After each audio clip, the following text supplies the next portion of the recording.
The hospital lights burned cold and clinical as Evelyn Carter watched monitors track her infant son's failing vitals. 7 months of hiding, 7 months of building a new life alone, all shattered by one whispered question from the attending physician. Where is the child's father? Her hands trembled as she scrolled through blocked contacts, past the number she swore never to dial again. Adrien Moreau, Underworld King, her ex-husband, the man who'd made it clear he wanted no children, no attachments, no weakness. But their son was dying, and only Adrien commanded the resources to save him. One call would bring salvation and drag her back into the dangerous world she'd escaped. If you're watching from anywhere in the world, hit that like button and drop your city in the comments. I want to see how far this story travels. Now let me tell you about the night everything changed. The February wind cut through Boston like a blade, rattling the windows of Evelyn Carter's modest apartment in Jamaica Plain.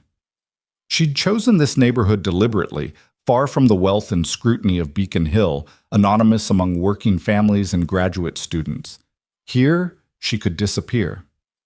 Here, she could pretend the past 15 months had rewritten her entirely.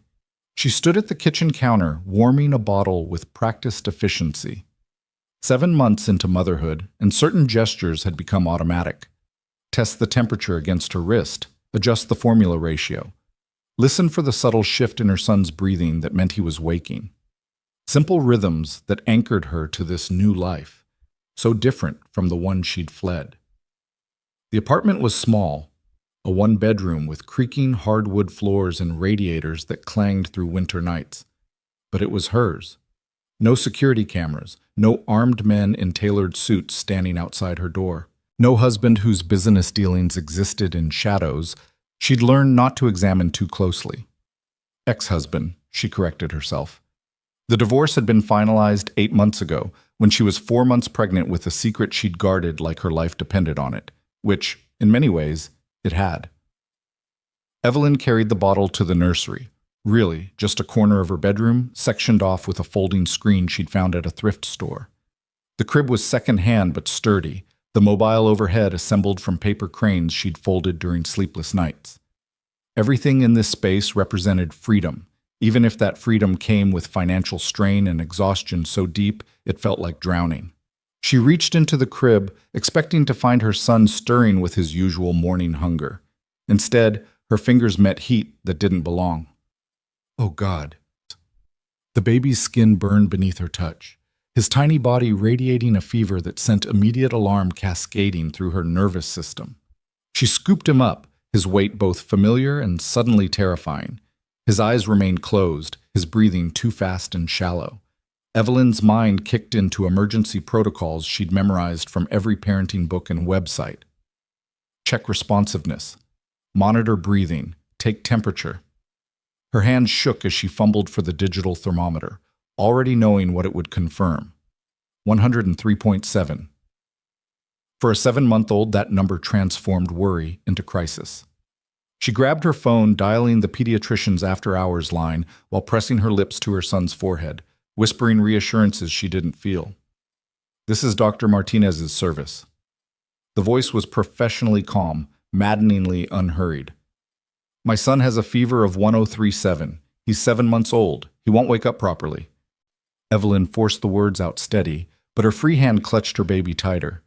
Has he been eating normally? Any other symptoms? He was fine at the 2 a.m. feeding. It just spiked. The panic was creeping into her voice now, the careful control she'd maintained for 15 months starting to fracture. Should I bring him to the emergency room? A pause. Keyboard clicks.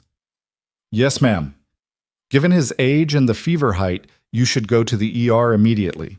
Boston Children's Hospital would be my recommendation. Evelyn was already moving, phone wedged between shoulder and ear as she grabbed the diaper bag she kept packed for exactly this kind of emergency. Diapers, wipes, change of clothes, insurance card, all the ordinary supplies that felt desperately inadequate right now. She dressed the baby in the warmest sleeper she owned, her movements efficient despite the fear trying to paralyze her. This was what she'd learned in her old life, even if the context had been different. When crisis strikes, you move.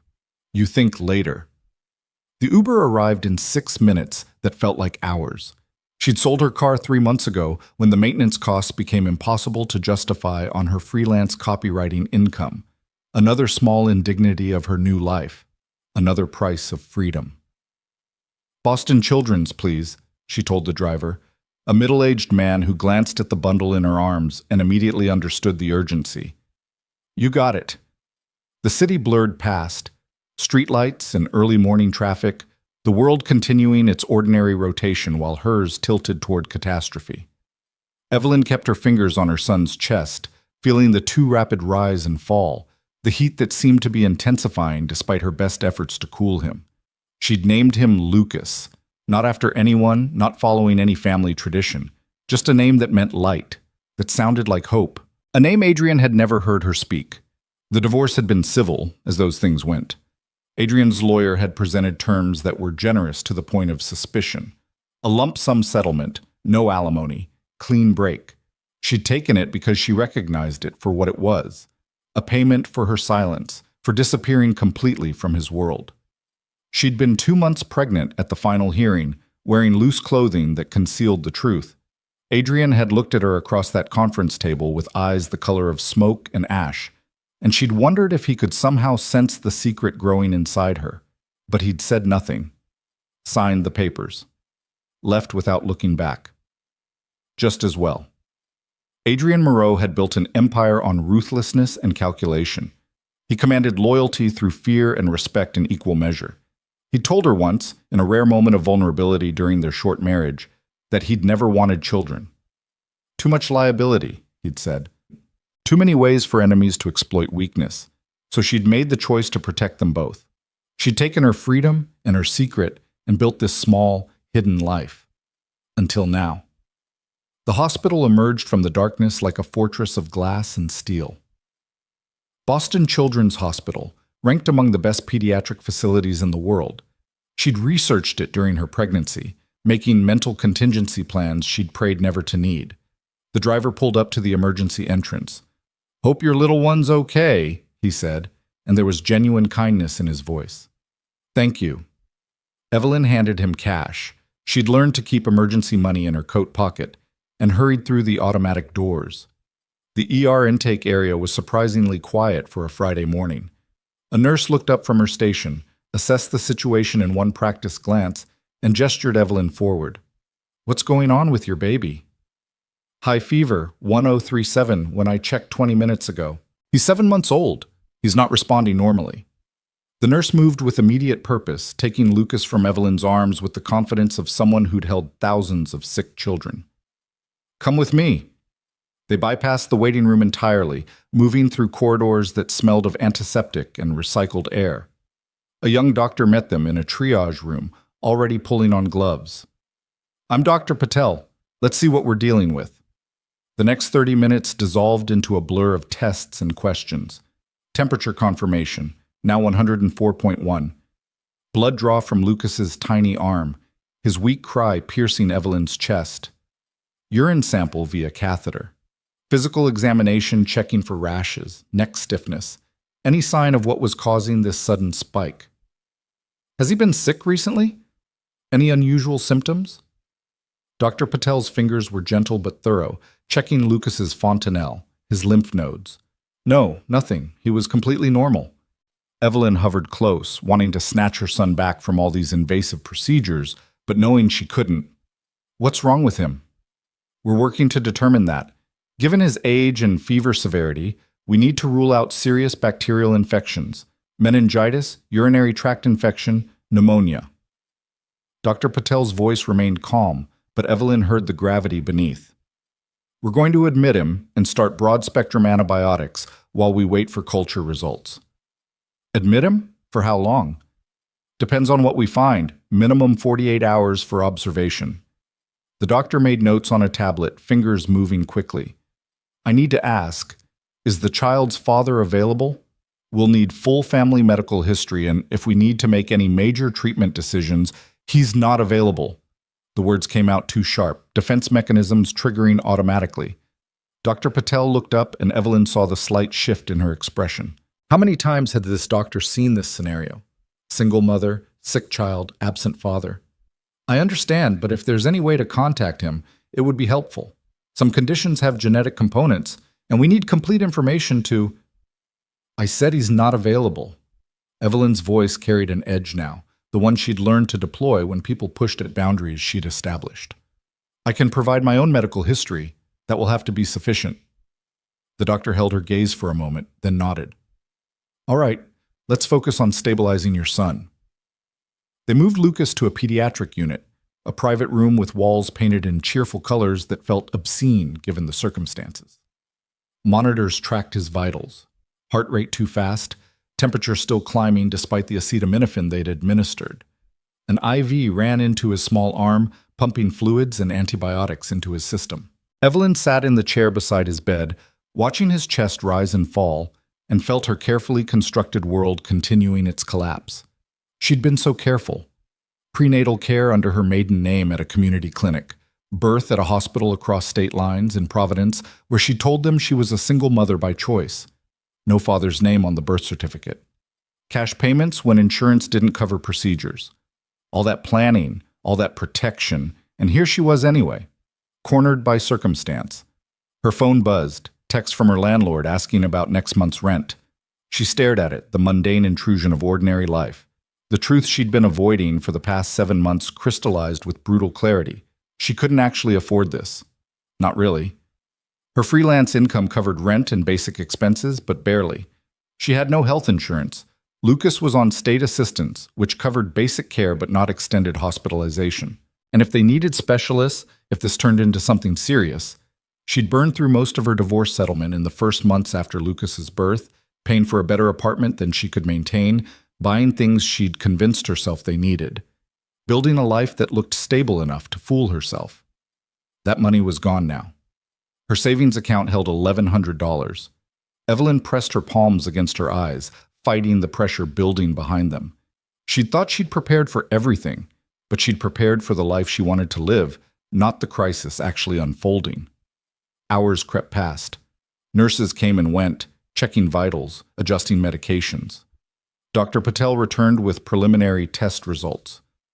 Blood work shows elevated white cell count, which indicates infection. We're still waiting on cultures to identify what specifically we're dealing with. She pulled up a chair, her manner shifting to something more personal. Ms. Carter, I need to be direct with you. Your son is seriously ill. We're doing everything we can, but the next 24 hours are critical. The clinical words landed like physical blows. Seriously ill. Critical. What do you need from me? Evelyn's voice came out steadier than she felt.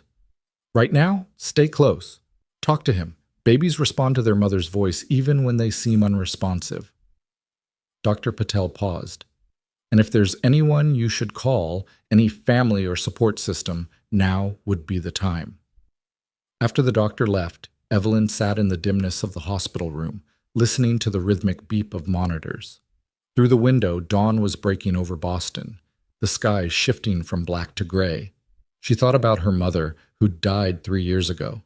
Her father, who'd remarried and moved to Arizona, building a new life that left little room for complicated adult children. She had friends from her old life, but those friendships had been tied to her marriage, to being Mrs. Adrien Moreau.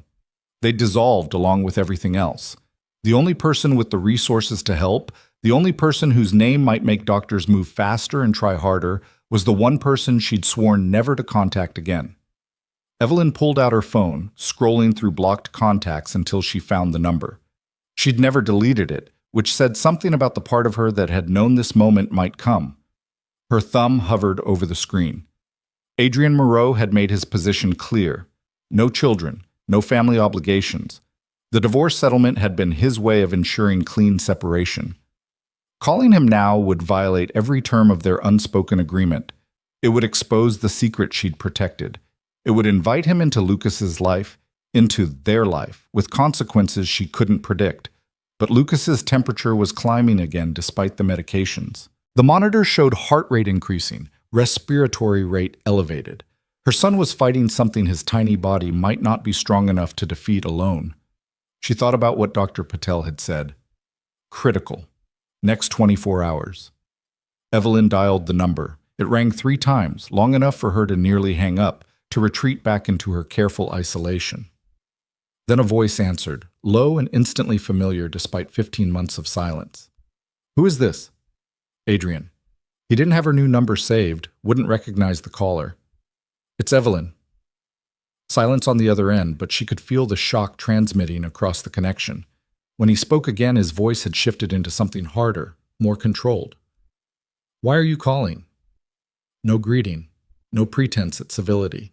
Just the direct question that characterized everything about Adrien Moreau. Evelyn looked at her son, at the IV running into his tiny arm, at the monitors tracking his struggle to survive. "I need your help." The words tasted like defeat and desperation. "It's an emergency." What kind of emergency? Suspicion threaded through his tone. After all, she'd taken his money and disappeared. Why would she surface now unless she wanted something?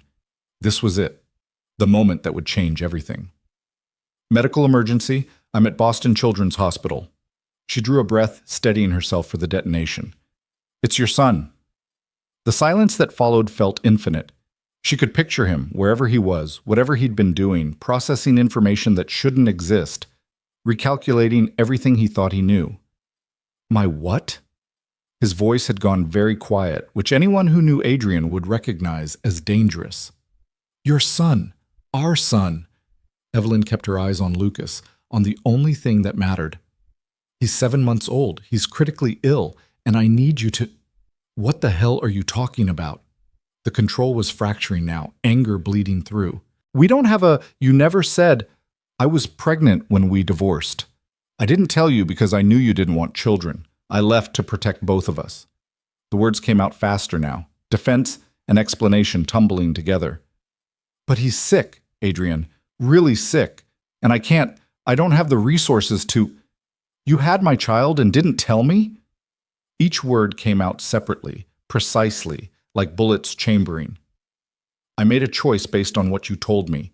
You said— I don't care what I said." His voice cut across hers, sharp enough to draw blood.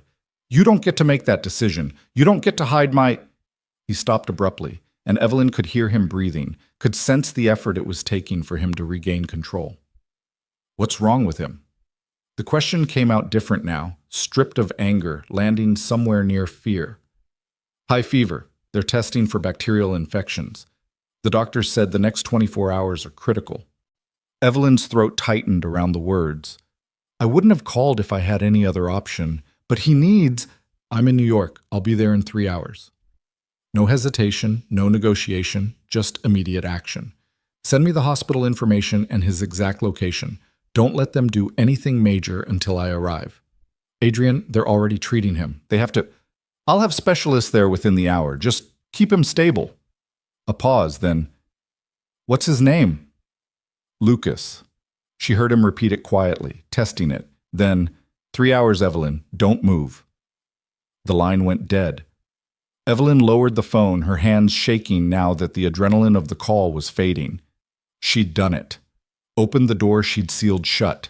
Invited the storm back into her carefully ordered calm. But as she looked at Lucas, at her baby fighting for each breath, she knew she'd make the same choice again. Whatever consequences came from this call, whatever chaos Adrien brought with him, none of it mattered compared to saving their son. Within 45 minutes, everything changed. A new doctor appeared, Dr. Sarah Chen, pediatric infectious disease specialist from Mass General, one of the top-ranked physicians in her field. She examined Lucas with meticulous attention, consulted with Dr. Patel, ordered additional tests Evelyn hadn't known existed. Who called you?" Dr. Patel looked confused, checking her tablet. "I was contacted by a private medical service requesting consultation." Dr. Chen's manner was brisk, professional. "They've authorized full diagnostic workup, cost not an issue. Let's get this child every resource we need." Evelyn understood immediately. Adrien had made calls from New York, mobilizing his network. In the 15 months since their divorce, she'd almost forgotten what his influence looked like in action, how doors opened, how impossible things became possible when Adrien Moreau wanted them to. More specialists arrived, a pediatric neurologist, an immunologist. They descended on Lucas's case with the intensity of a military operation, cross-referencing symptoms, debating treatment protocols. The small hospital room filled with expertise that would normally take days to assemble. And through it all, Evelyn sat in her chair watching her son receive care she could never have afforded, coordinated by a man who didn't yet know if he'd forgive her for keeping this secret.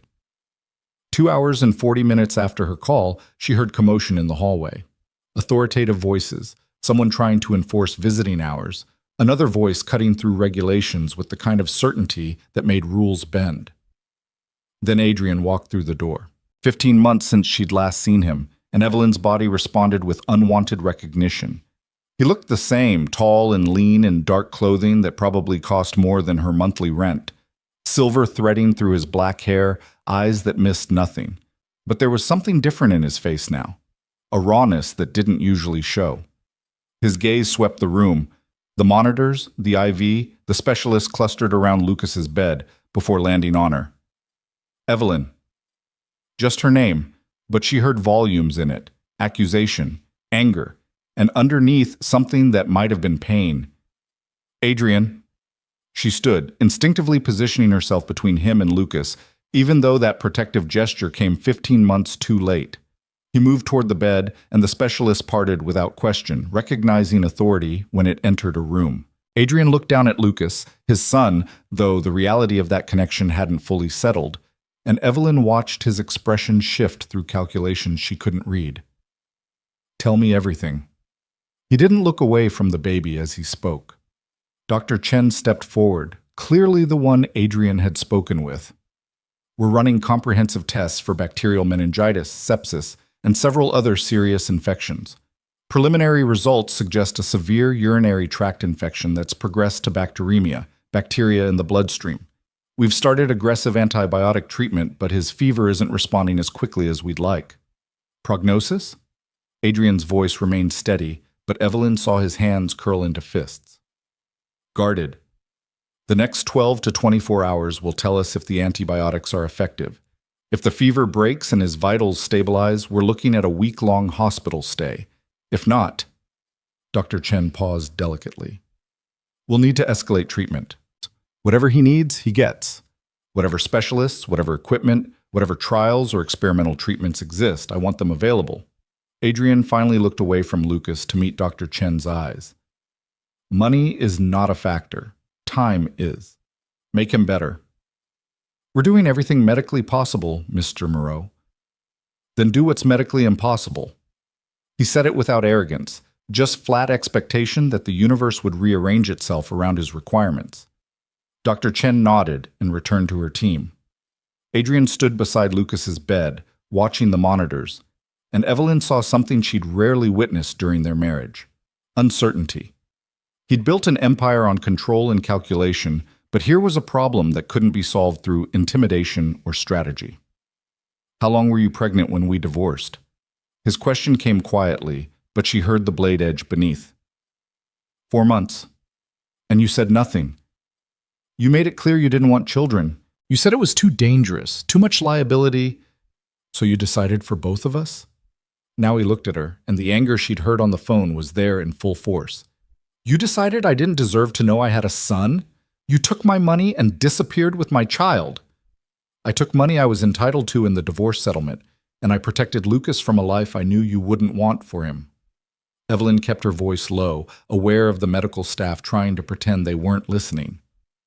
I gave you the clean break you wanted. Did I say I wanted this? Adrien gestured toward Lucas. Did I say I wanted my son raised in poverty while you played at being a single mother? The accusation stung because it landed too close to truth. She'd been struggling, barely keeping her head above water financially while pretending she had everything under control. Lucas had everything he needed. Everything except his father. Everything except proper medical care, apparently, or we wouldn't be here. Adrien's eyes were cold now, the brief vulnerability she'd glimpsed disappearing behind his usual armor. You made choices that weren't yours to make. And you made it very clear what your priorities were: business, power, control. Evelyn felt her own anger rising to meet his. There was no room in that life for a child. I gave you exactly what you wanted: freedom from family obligations. You gave me lies. He said it quietly, but with such finality that it landed heavier than shouting. Everything about our marriage, everything you said when you left, it was all built on lies. Before Evelyn could respond, one of Lucas's monitors began alarming. Dr. Chen moved immediately, checking the readout. Temperature's spiking, 105.2. We need to cool him down now. The room transformed into controlled chaos. Cool packs applied to Lucas's small body. Additional medications administered. Evelyn tried to move closer, but a nurse gently guided her back. Adrien stood motionless, watching the team work, and Evelyn saw his jaw clench with the helplessness of someone accustomed to fixing everything. 10 minutes that felt like hours. Then Lucas's temperature began dropping, slowly, grudgingly, but moving in the right direction. The alarm silenced. The medical team stepped back, monitoring continuing. That was close, Dr. Chen said quietly. The antibiotics should start showing more effect soon. We just need to keep him stable until they do. Adrien nodded once, then turned back to Evelyn. We're not done with this conversation, but right now, he's the priority. He's always been my priority. She said it with quiet force. Everything I did was to protect him. By hiding him from me. By denying him resources that could have prevented this? Adrien shook his head. Your protection nearly killed him. The words hit like a physical blow, partly because Evelyn had been thinking the same thing. If she'd told Adrien from the beginning, Lucas would have had the best pediatricians, constant monitoring, immediate intervention at the first sign of illness. Her pride, her fear, her need for independence, all of it had put their son at risk. You're right. The admission came hard. I made mistakes, but I can't change the past. You can only deal with the consequences. Adrien cut her off. Starting with the fact that I'm not leaving. Not now, not when he's released. Not ever. You brought me into this, Evelyn. You don't get to shut me out again. Before she could respond, his phone buzzed. He glanced at it, his expression darkening. I need to make some calls, security issues I need to address. He looked at her. Stay with him. I'll be back in 30 minutes. He left the room and Evelyn sank back into her chair, the weight of the past few hours crushing down on her. This was her life now. Not the quiet independence she'd built. Not the simple existence with just her and Lucas. Adrien was here, would remain here, bringing with him all the complications and dangers she'd fled. But as she watched the monitors showing Lucas's vitals slowly stabilizing, watched the team of specialists Adrien had mobilized working to save their son, she couldn't fully regret the call she'd made. She'd do anything to protect Lucas, even if it meant destroying the life she'd built, even if it meant letting Adrien back into her world, even if it meant facing consequences she couldn't yet imagine. The night stretched ahead, monitors beeping steady rhythms, specialists conferring in low voices. Evelyn held Lucas's small hand, feeling the heat that still radiated from his skin, and whispered promises she hoped she could keep. Outside the window, Boston continued its ordinary Friday night. But in this hospital room, everything had changed. The secret was out, the past had caught up with the present. And whatever came next, there was no going back. Adrien returned 47 minutes later, his expression carved from granite. He'd shed his coat somewhere, rolled his shirt sleeves to his elbows. Small concessions to the long night ahead. When he entered Lucas's room, his eyes went immediately to the monitors, reading the numbers with an intensity that suggested he'd already memorized what each should display. Temperature's down to 1028, Evelyn said quietly. Dr. Chen thinks the antibiotics are starting to work. Starting isn't enough. Adrien moved to the opposite side of Lucas's bed, maintaining distance from Evelyn but positioning himself where he could watch their son's face. Where's Chen now? Reviewing latest lab results, she said she'd update us within the hour. They fell into silence, the kind that stretched with 15 months of separation and 7 months of secrets between them. The monitors beeped their steady rhythm. Nurses came and went, checking IV lines and making notes on tablets. Through it all, Adrien stood motionless, watching Lucas with an expression Evelyn couldn't decipher. Finally, he spoke. Tell me about him. What do you want to know? Everything. When was he born? What is he like? Does he sleep through the night? Adrien's voice remained controlled, but she heard the hunger beneath. You had 7 months with him that I didn't. I want those months back. Evelyn looked down at Lucas, at the dark hair so like Adrien's, at the small features that were still forming into whatever person he'd become. He was born July 15th, 7 pounds, 3 ounces. Labor was 18 hours. You were alone? I had a doula, a woman named Maria who worked with uninsured mothers. The memory felt distant now, like something that had happened to someone else. She was kind. Adrien's jaw tightened.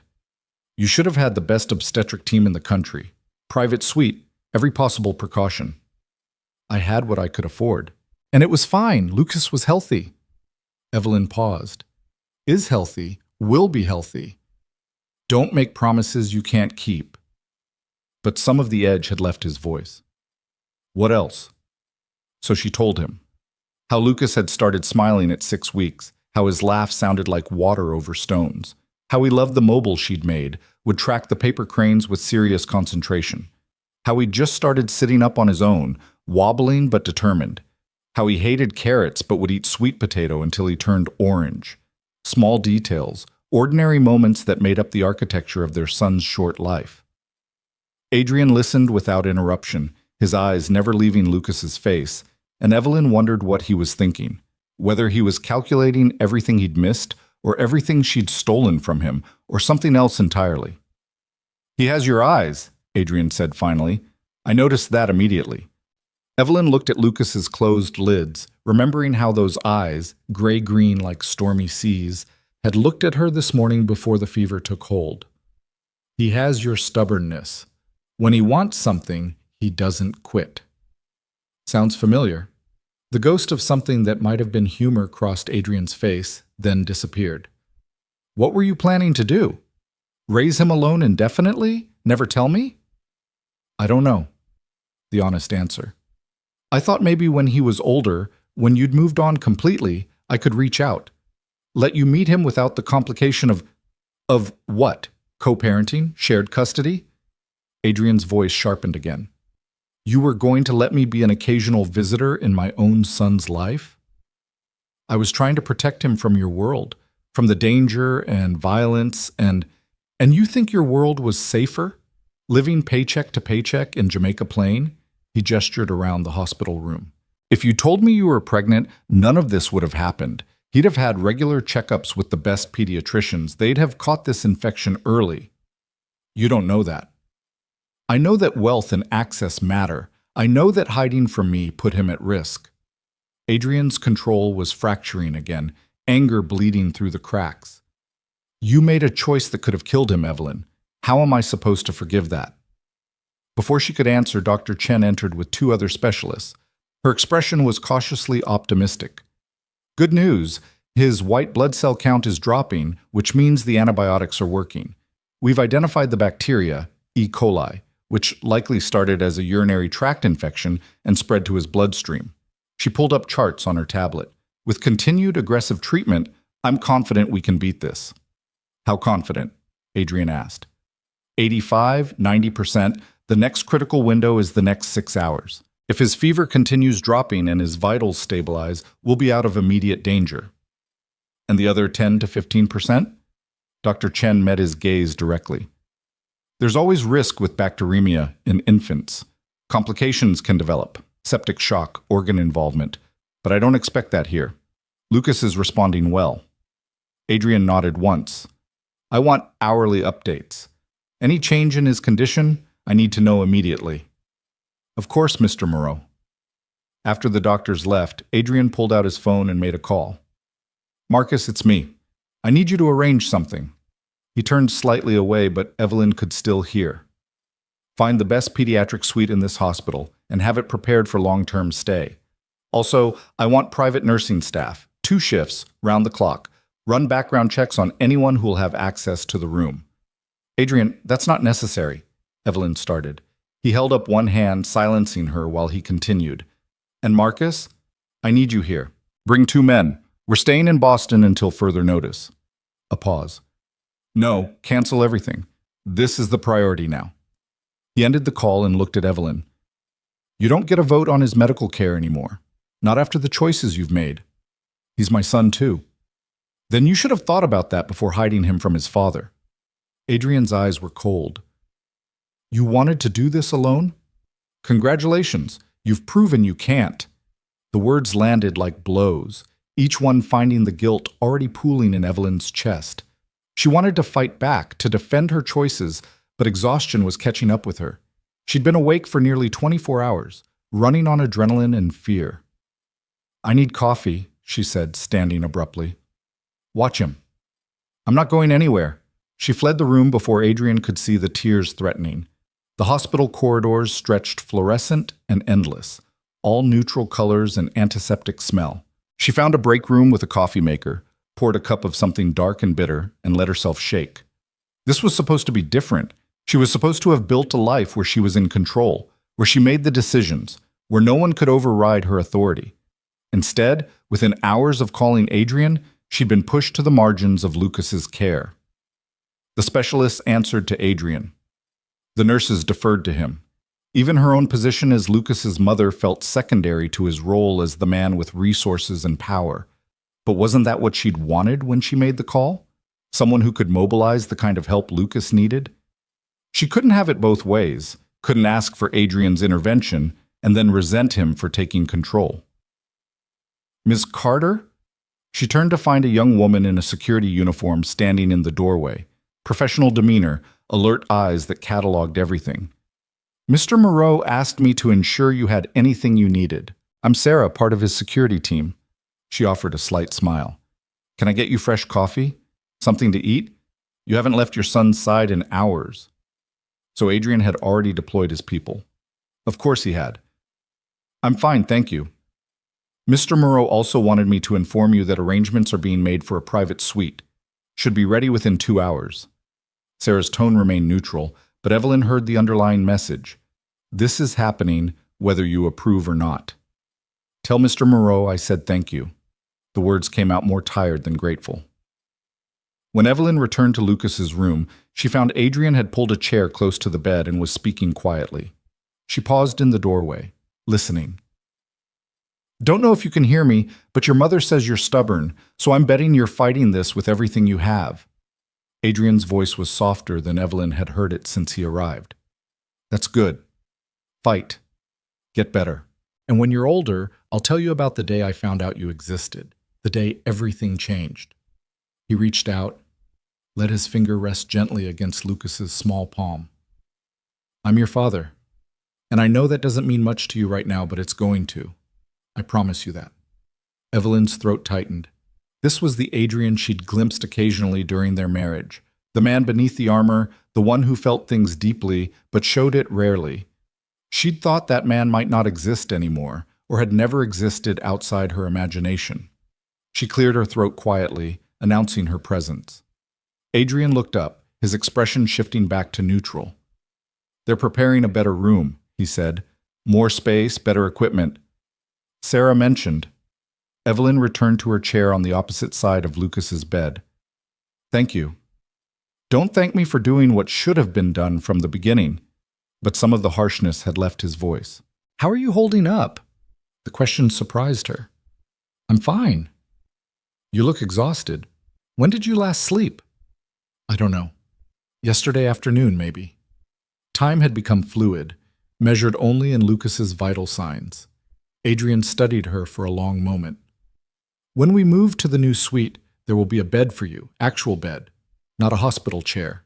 You should use it. I need to stay close to him. The bed will be in the same room, and I'll be here. He said it like a vow. I'm not leaving him, which means you can rest. It was both reassurance and challenge, proof that she was no longer the only one responsible for Lucas's well-being. The thought should have relieved her, but instead it felt like losing ground. We need to talk about what happens after he's released, Evelyn said. We will, but not now. Adrien's attention returned to Lucas. Right now, all that matters is getting him healthy. An hour later, they transferred Lucas to the new suite, a private room that looked more like a luxury hotel than a hospital. 2 beds, a sitting area, windows that actually opened. The medical equipment was state-of-the-art, the monitoring systems more sophisticated than what they'd left behind. 2 nurses arrived with the transfer, both clearly experienced, both moving with the kind of confidence that came from working in elite medical settings. They introduced themselves as Diane and Patricia, explained they'd be rotating 12-hour shifts to provide constant care. Mr. Moreau arranged for us through Massachusetts General's private patient program, Diane explained as she connected Lucas to the new monitors. We specialize in high-risk pediatric cases. Of course, Adrien had found the best. That was what he did. Identified problems and threw resources at them until they bent to his will. Dr. Chen appeared to oversee the transition, checking that all Lucas's medications were properly transferred. This is much better, she said, approving. More space to work, better equipment for monitoring. Good thinking, Mr. Moreau. Whatever he needs, Adrien repeated his earlier mantra. As evening settled over Boston, Lucas's temperature continued its slow decline. 1016 by 7 p.m., 99.8 by 9. The antibiotics were working, his small body finally gaining ground against the infection. Evelyn watched the numbers drop with relief so intense it made her dizzy. He was going to be okay. The worst had passed. Around 10 p.m., Marcus arrived, Adrien's head of security, a man Evelyn remembered from her marriage. Tall, efficient, with eyes that never stopped calculating threats.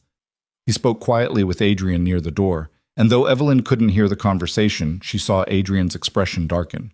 When Marcus left, Adrien returned to his position beside Lucas's bed, but remained standing, tension radiating from his frame. "What's wrong?" Evelyn asked. "Nothing that concerns Lucas directly, but something that concerns you." Adrien was silent for a moment, then, "There are people who'll see my absence from New York as opportunity. Problems I need to address remotely." He met her eyes.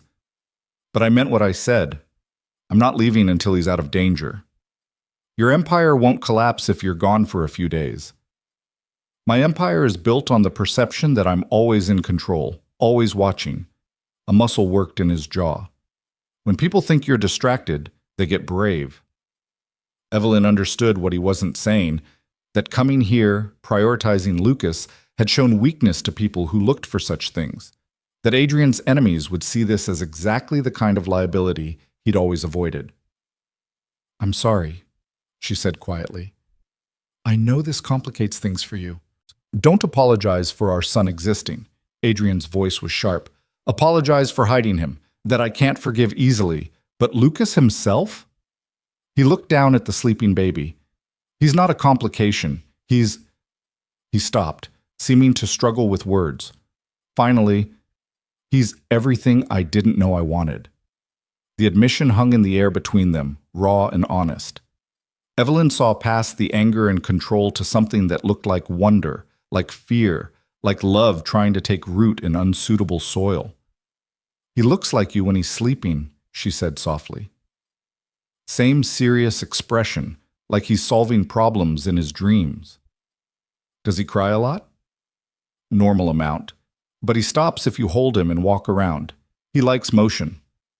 "What about doctor visits, vaccinations?" "All up to date. I took him to a community clinic in Dorchester. They worked with uninsured mothers, sliding scale payments." Evelyn saw Adrien's expression darken. "I know it wasn't what you would have chosen, but they were good to us. He's my son. He should have had the best from the beginning." Adrien's hands curled into fists again. "You had options, Evelyn. You had money from the settlement. You could have afforded better care. I was trying to make that money last. I didn't know how long I'd need it to—" "You were being stubborn, proving you could do it alone even if it meant Lucas suffered for your pride." The accusation stung because it held truth. She had been stubborn, had stretched resources when she could have spent more freely, but she'd also been terrified of running out of money, of failing, of having to crawl back to Adrien and admit she couldn't make it on her own. "I did the best I could," she said. "Your best nearly killed him." Adrien said it quietly, but the words cut deep. "That's what you need to understand. Your choices had consequences." Evelyn felt tears burning behind her eyes, but refused to let them fall. "So what happens now? You take over completely? I become some kind of visitor in my own son's life? What happens now is we figure out how to do this together, whether we want to or not." Adrien finally sat down, exhaustion showing in the movement. I'm not trying to replace you, but I'm not stepping aside either. Lucas deserves both his parents. In what capacity? You live in New York. I live here. Your life is dangerous. Mine is unstable, barely sustainable. He said it without cruelty, just stating facts. You can't afford this apartment long term. You're freelancing for inconsistent income. One medical emergency, which just happened, and your entire situation collapses. I would have figured it out by calling me, which you did. Adrien leaned forward. So let's skip the part where you pretend you don't need help. You made that call because Lucas needed resources you don't have. That situation hasn't changed. What are you suggesting? I'm suggesting we be realistic. Lucas needs stability, security, the best possible care. I can provide those things. You're his mother. That's not negotiable, and I wouldn't want it to be. But the current arrangement isn't sustainable. Evelyn's chest tightened. You want custody. I want my son to have everything he deserves. If that means we need to renegotiate how this works, then that's what we do. Adrien's eyes were steady on hers. I'm not the enemy here, Evelyn. I'm his father, trying to do right by him. By taking him away from me? By making sure he never ends up in an emergency room again because his mother was too proud to ask for help sooner. The words landed hard.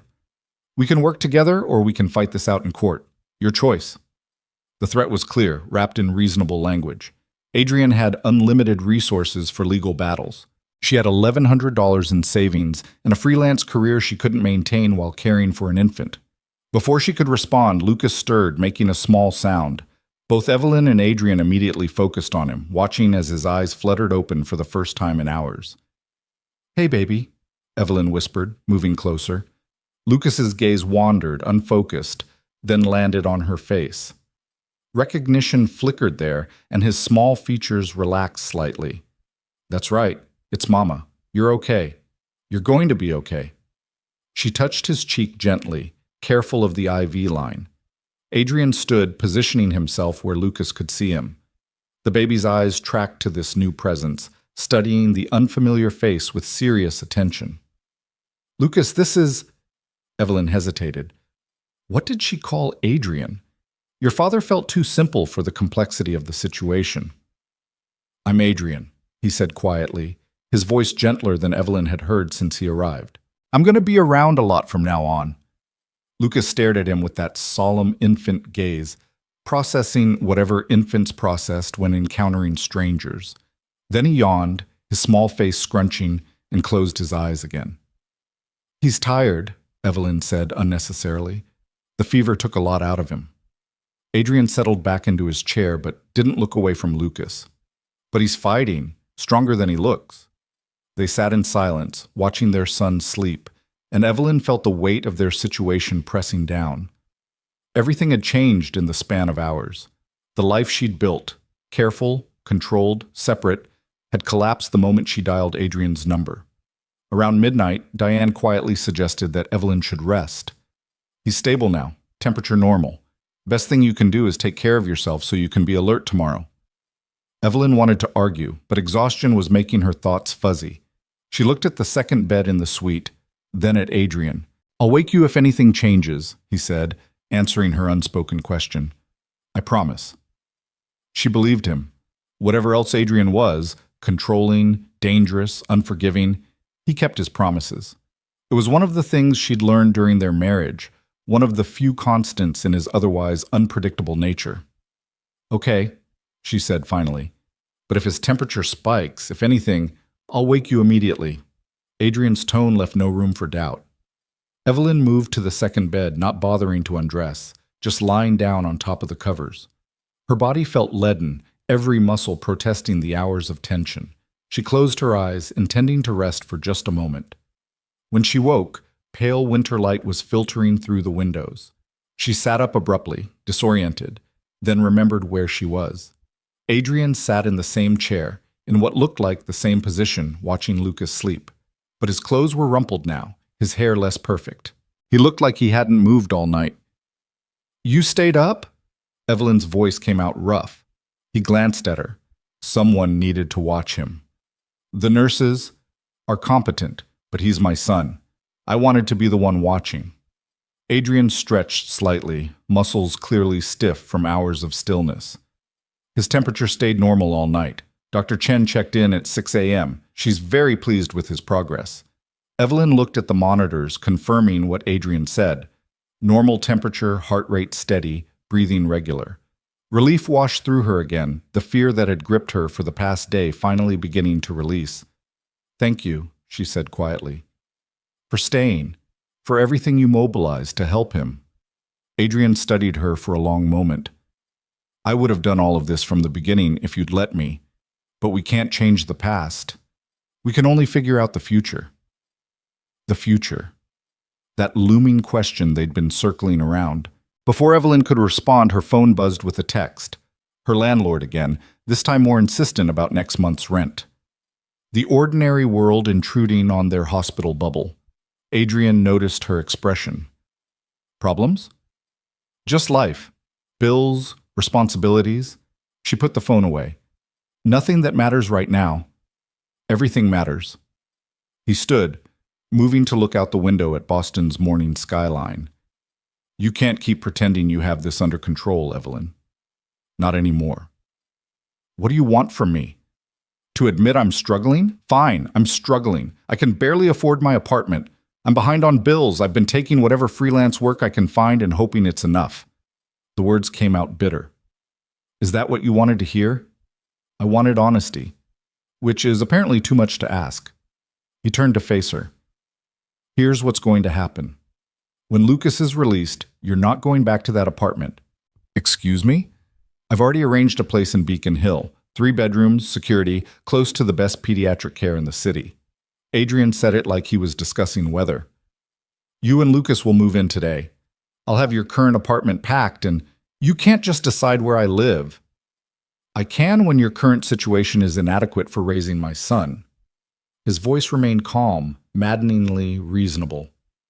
"You can accept this help, or we can discuss custody arrangements in court. Your choice." Evelyn stared at him, anger and helplessness warring in her chest. This was Adrien at his most dangerous, not threatening or violent, just calmly rearranging the world to suit his requirements. This isn't help, this is control. Call it whatever you want. It's happening. He moved back toward Lucas's bed. "I've already missed 7 months of his life. I'm not missing any more because you're too stubborn to accept reality." "And what reality is that?" Adrien looked at her with eyes that had built an empire through force of will. "That you need me. That Lucas needs me. That whether you like it or not, we're in this together now." The words hung between them, truth and threat, reality and ultimatum.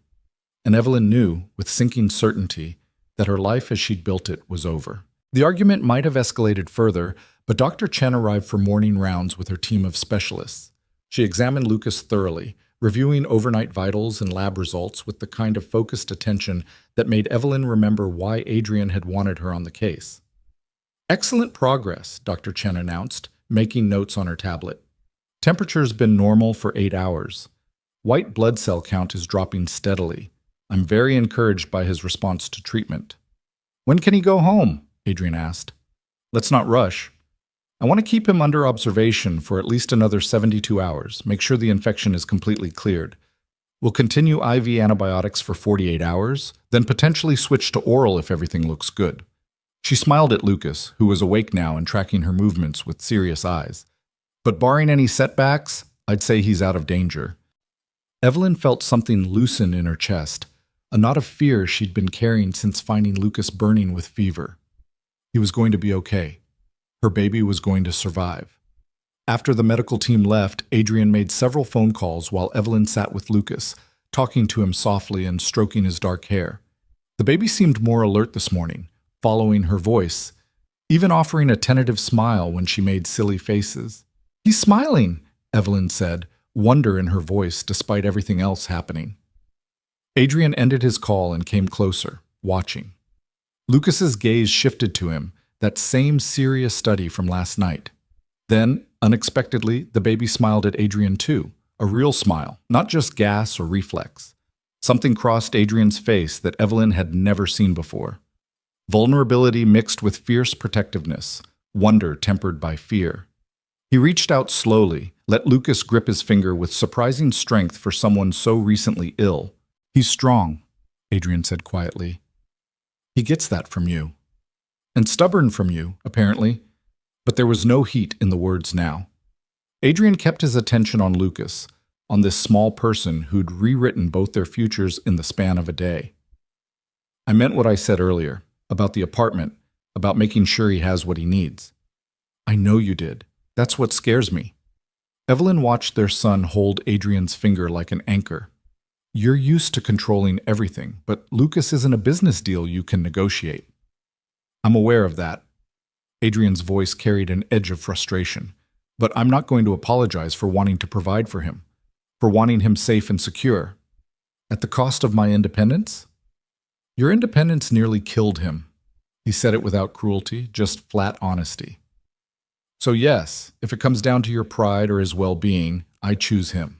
Every time."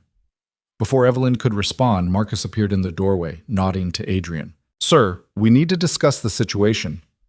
Adrien hesitated, clearly torn between staying with Lucas and addressing whatever crisis was developing. Finally, he looked at Evelyn. "I need 30 minutes. Don't leave this room." "Where would I go?"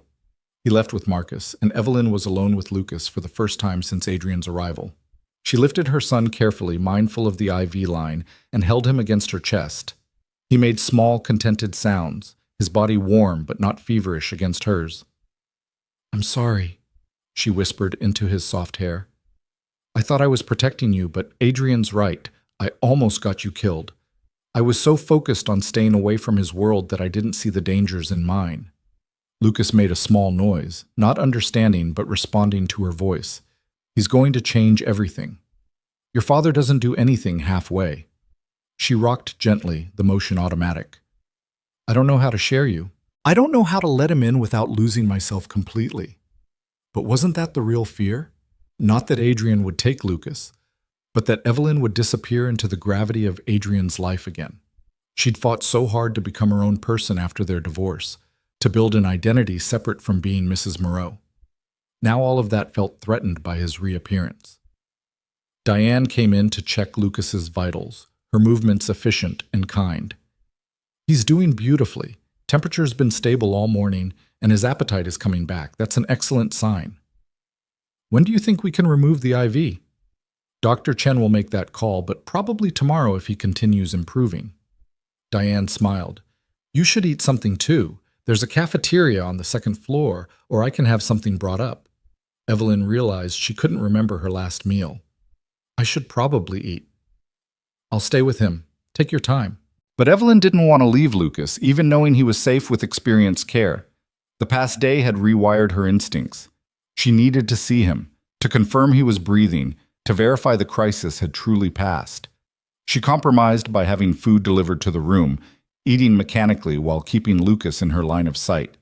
He dozed in his hospital crib, peaceful now, the monitors showing steady, normal rhythms that felt like miracles after yesterday's alarms. Adrien returned an hour later, his expression carefully neutral in a way that meant problems were brewing.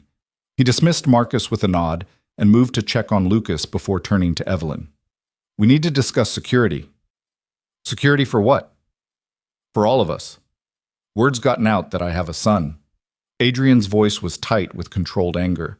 "My enemies are already calculating how to use that information." Evelyn's stomach dropped. This was what she'd feared when she found out she was pregnant, that any child of Adrien's would immediately become a target, a vulnerability to exploit. "How did word get out?" "We've been in the hospital less than 24 hours. I mobilized resources, pulled favors, made calls, moved personnel." He shook his head. "That kind of activity gets noticed. People make connections. And now there are questions about why I'm in Boston, why I'm not handling business in New York. So what does that mean for Lucas?" "It means he needs protection, real protection, not just hoping nobody notices him." Adrien moved to the window, looking out at the city. "The Beacon Hill apartment I mentioned, it's more than just luxury. Security system, panic rooms, vetted staff. He'll be safe there." "You mean we'll be prisoners there?" "I mean you'll be alive there."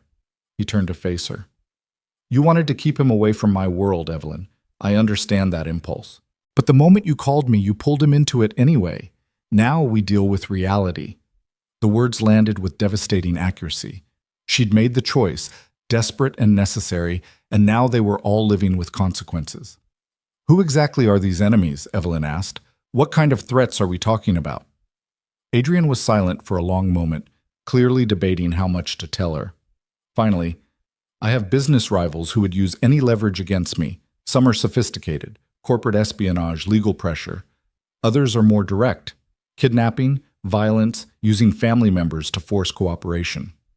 And you think they'd come after Lucas? I think they'd be fools not to consider it. A 7-month-old baby is the perfect pressure point. His jaw tightened. Which is why this conversation isn't negotiable. You and Lucas move to the secure apartment. You accept protection, or I file for emergency custody on grounds that you can't adequately ensure his safety. Evelyn felt trapped, walls closing in from every direction. You'd really do that? Take him from me?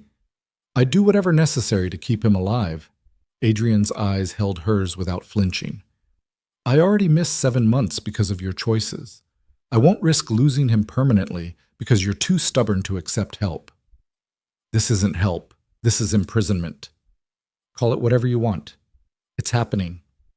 They stared at each other across the hospital room, Lucas sleeping peacefully between them, oblivious to how drastically his world was shifting. Evelyn broke first, turning away. I need air. Don't go far, and take Sarah with you. Adrien nodded toward the security guard stationed outside their door. I don't need a babysitter. You have one anyway. Get used to it.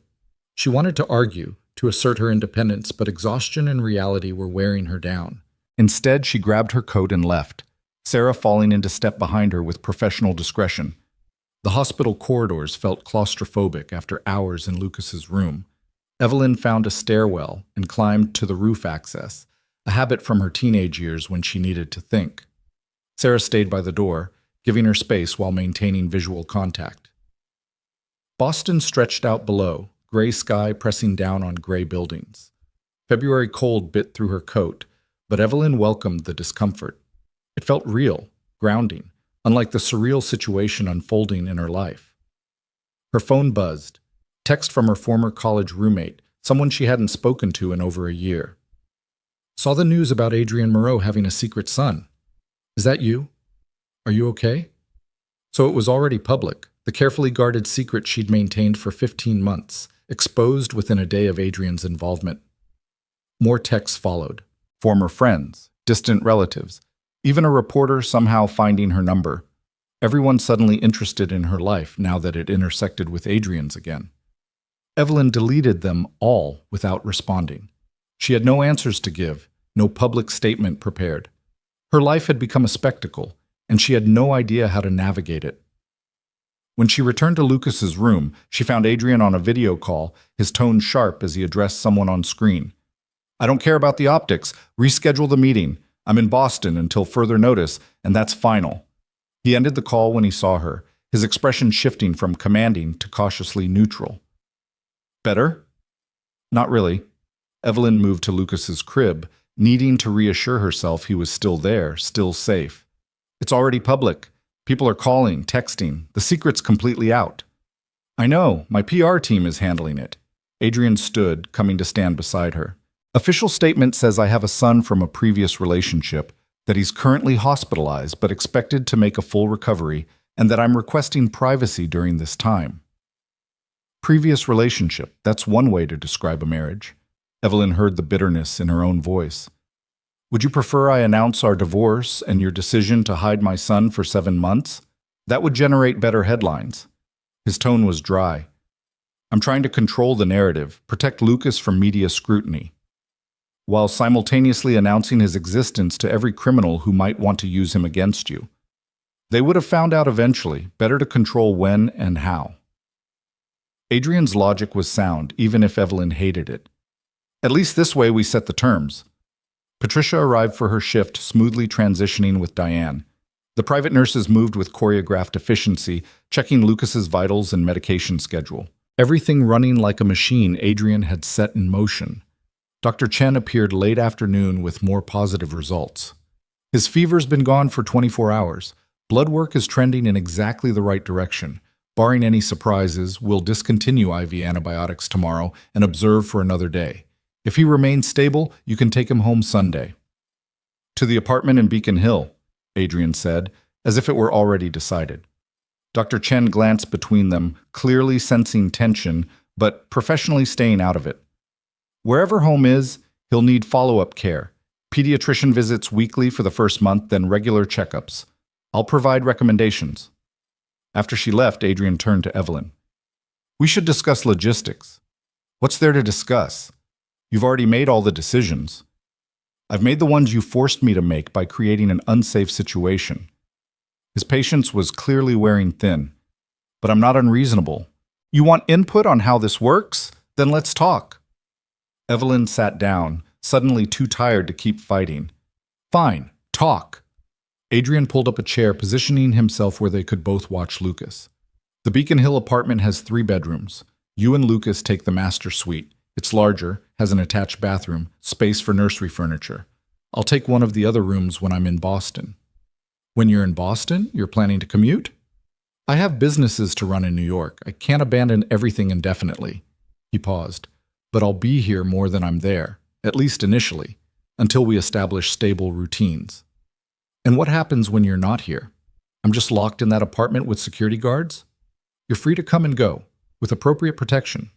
Adrien's tone suggested this should be obvious. Sarah or one of the other team members accompanies you. Non-negotiable. So I'm free, as long as I accept constant surveillance. You're alive as long as you accept necessary precautions. He met her eyes steadily. I know you hate this, but I'm not willing to gamble with Lucas's safety just to preserve your sense of independence. Evelyn wanted to argue, but what could she say? That she'd rather risk danger than accept Adrien's protection? That her freedom mattered more than their son's security? She couldn't make those arguments honestly. What about my work? She asked instead. I have freelance commitments, deadlines. Work from the apartment. I'll have an office space set up for you, high-speed internet, whatever equipment you need. Adrien gestured dismissively. Money's not an issue. If you need to turn down projects to focus on Lucas, do it. I can't just live off your money. Why not? You took the divorce settlement. That was different. That was compensation for... She stopped, not wanting to finish that sentence. For putting up with me? Adrien's expression was unreadable. Consider this the same thing. Compensation for dealing with the consequences of being connected to me. They sat in silence for a moment, Lucas's peaceful breathing the only sound. Finally, Evelyn asked the question that had been building since Adrien's arrival. What do you actually want from this situation? From me? From Lucas? From all of it? Adrien was quiet for so long she thought he might not answer. When he spoke, his voice carried an honesty she wasn't expecting. I want to be his father, really be his father, not just a name on legal documents or someone who sends money. He looked at Lucas with that same fierce protectiveness. I want to see him grow up. I want to be there for his first steps, first words, all of it. Everything I already missed. And me? I want you to stop fighting me on every decision.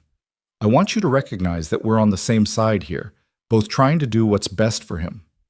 Adrien's gaze shifted to her. I'm not trying to punish you, Evelyn. I'm just trying to keep our son safe. It feels like punishment, like you're taking over my entire life as payback for hiding him. Then that's your guilt talking, not my intention.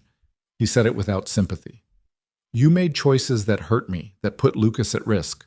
I'm making choices to fix that. They're not the same thing.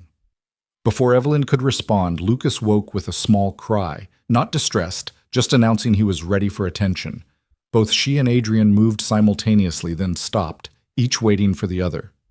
You take him, Adrien said finally. I'll get his bottle ready. It was a small moment of coordination, but it felt significant. Maybe this was how they'd have to do it, finding small ways to work together, building trust in increments. Evelyn lifted Lucas, settling him against her shoulder. He was definitely more alert than yesterday, making small sounds and moving with more energy. The antibiotics were working. Her baby was healing. Adrien returned with a bottle, formula mixed precisely, temperature tested. He'd clearly been paying attention to how Evelyn prepared it. Another small detail that felt important. You want to feed him? Evelyn offered. Adrien hesitated, uncertainty crossing his face for the first time since his arrival. I haven't done this before. Sit down, I'll show you. He settled into the chair, and Evelyn carefully transferred Lucas to his arms, adjusting the position until father and son were properly aligned. Adrien held Lucas with cautious care, like handling something infinitely precious and breakable. Support his head. That's right. Now bring the bottle to his mouth. Let him set the pace. Lucas latched onto the bottle immediately, drinking with the enthusiasm of someone feeling better. Adrien watched him with an expression Evelyn couldn't quite read. Wonder mixed with fear, love fighting with the knowledge of all he'd missed. He's beautiful, Adrien said quietly. He is. Evelyn stood nearby, watching them. He has your coloring, my eyes. Your serious expression when he's thinking. What else should I know about him? Habits, preferences, things that scare him? So Evelyn told him. How Lucas loved bath time but hated getting his face washed. How he slept better with white noise in the background. How he was fascinated by ceiling fans and would stare at them for endless minutes. Small details that made up the architecture of their son's personality. Adrien listened intently, storing information like he was preparing for a crucial business meeting, which in a way, he was. The most important meeting of his life. Learning how to be a father. When Lucas finished eating, Adrien burped him with guidance from Evelyn, looking absurdly pleased when the baby produced a satisfying belch. Good job, Evelyn said, and wasn't sure if she meant Lucas or Adrien. The afternoon dissolved into strange domesticity. They took turns holding Lucas, changed his diaper together with Evelyn teaching Adrien the mechanics, talked quietly about schedules and needs. It felt almost normal, like they were any parents caring for a sick child. But normalcy was an illusion. Evening brought another visit from Marcus, his expression grave as he spoke quietly with Adrien near the door. Sir, we have a situation. Adrien's entire demeanor shifted, the brief softness disappearing behind his usual armor. What kind? Federal agents. They're asking questions about your movements, your associates. Marcus kept his voice low. Nothing directly threatening, but it's coordinated. Multiple field offices making simultaneous inquiries. They're using Lucas as justification for investigation. Appears so. New angle to pursue connections they haven't been able to prove before. Marcus glanced at Evelyn, clearly uncomfortable discussing this in front of her. They'll probably want to talk to Ms. Carter. Not happening. Adrien's voice went cold. She has nothing to tell them. Adrien, if federal agents want to question me, I can't just refuse, Evelyn started. You can, and you will. They're fishing, trying to use my son's hospitalization as leverage. He turned to Marcus. Get our attorneys prepared. If anyone approaches Evelyn or tries to use Lucas in their investigation, I want immediate legal intervention. After Marcus left, the tension in the room had shifted. The brief peace shattered by reminders of the complex, dangerous world Adrien inhabited. This is exactly what I was trying to avoid, Evelyn said. Federal investigations, legal complications. This is exactly why you needed me involved. Adrien cut her off. You think you could have handled federal agents alone, protected Lucas from that kind of scrutiny without resources or legal support? I wouldn't have needed to if I'd stayed away from you entirely. Except you didn't stay away. You called me, and now we both deal with the consequences. He moved to the window, tension radiating from his frame. The agents are just testing, seeing if they can find new pressure points. They won't get anywhere. How can you be sure? Because I'm very careful about what can be proven, and because I have excellent attorneys who specialize in making problems disappear. He said it matter-of-factly, without shame. This is my world, Evelyn. It's ugly and complicated, but I know how to navigate it. And you want to bring Lucas into this world? I want to protect Lucas in this world. There's a difference. Adrien turned to face her. You can't hide him from reality. You tried that, and it failed. So now we try my way. Acknowledge the threats and build defenses against them. Evelyn sank into a chair, exhaustion and defeat washing over her. I don't know how to do this. How to be his mother in your world. The same way you were his mother in yours. You love him, protect him, make choices for his well-being. Adrien's voice softened slightly. The difference is now you have help. Resources. support you didn't have before. And control. Don't forget control. Control over safety, yes, because someone has to make hard decisions, and you've proven you're willing to sacrifice his security for your independence. The words were harsh but delivered without heat. I'm not trying to be cruel. I'm trying to keep him alive. Lucas chose that moment to fuss, disrupting the tense conversation. Evelyn went to him automatically, lifting him from the crib and settling him against her shoulder. He quieted immediately, responding to her familiar presence. Adrien watched them, and Evelyn saw longing in his expression, the desire to be equally necessary, equally comforting. But that would take time. Trust built through repetition, through proving he'd be there when needed. He'll learn to trust you, Evelyn said quietly. It just takes consistency. I plan to be very consistent. Night settled over Boston. Patricia monitored Lucas's vitals while Evelyn and Adrien maintained careful distance, orbiting their son like planets around a sun. Around 9 p.m., Evelyn's phone rang. Unknown number. She almost didn't answer, but something made her pick up. Miss Carter, this is Special Agent Jennifer Walsh, FBI. I'd like to ask you some questions about Adrien Moreau. Evelyn's eyes met Adrien's across the room. He was already moving, hand out for the phone. I'm sorry, Agent Walsh. I can't talk right now. Ms. Carter, we're conducting an investigation that's very important. Your cooperation could... Adrien took the phone gently from Evelyn's hand. Agent Walsh, this is Adrien Moreau. My attorney's name is David Chen at Chen & Associates in Manhattan. All questions should go through him. Do not contact Ms. Carter again. He ended the call, handed the phone back. They're already circling, Adrien said quietly. This is just the beginning. And Evelyn realized with sinking certainty that her life would never be simple again. The call from Agent Walsh changed something fundamental in the room. What had been theoretical danger, Adrien's warnings about enemies and threats, suddenly felt concrete and immediate. Federal investigation meant scrutiny, questions, the possibility of Evelyn being pulled into legal battles she didn't understand. Adrien made 3 more calls that night, his voice clipped and authoritative as he mobilized his legal team. Evelyn caught fragments of conversation, terms like witness protection protocols and non-disclosure agreements, and limiting exposure. Each phrase felt like another door closing, another layer of complexity wrapping around her life. When he finally set his phone down, it was nearly midnight. Lucas had been sleeping peacefully for an hour, his vitals steady and strong. The crisis that had brought them here felt distant now, replaced by new emergencies of a different kind. Your attorney is flying in tomorrow, Adrien said. David Chen, best defense lawyer on the East Coast. He'll brief you on how to handle any further federal contact. I don't need a defense lawyer. I haven't done anything wrong. You're connected to me. That's enough. Adrien's expression was grim. The FBI has been trying to build a case against my business operations for 3 years.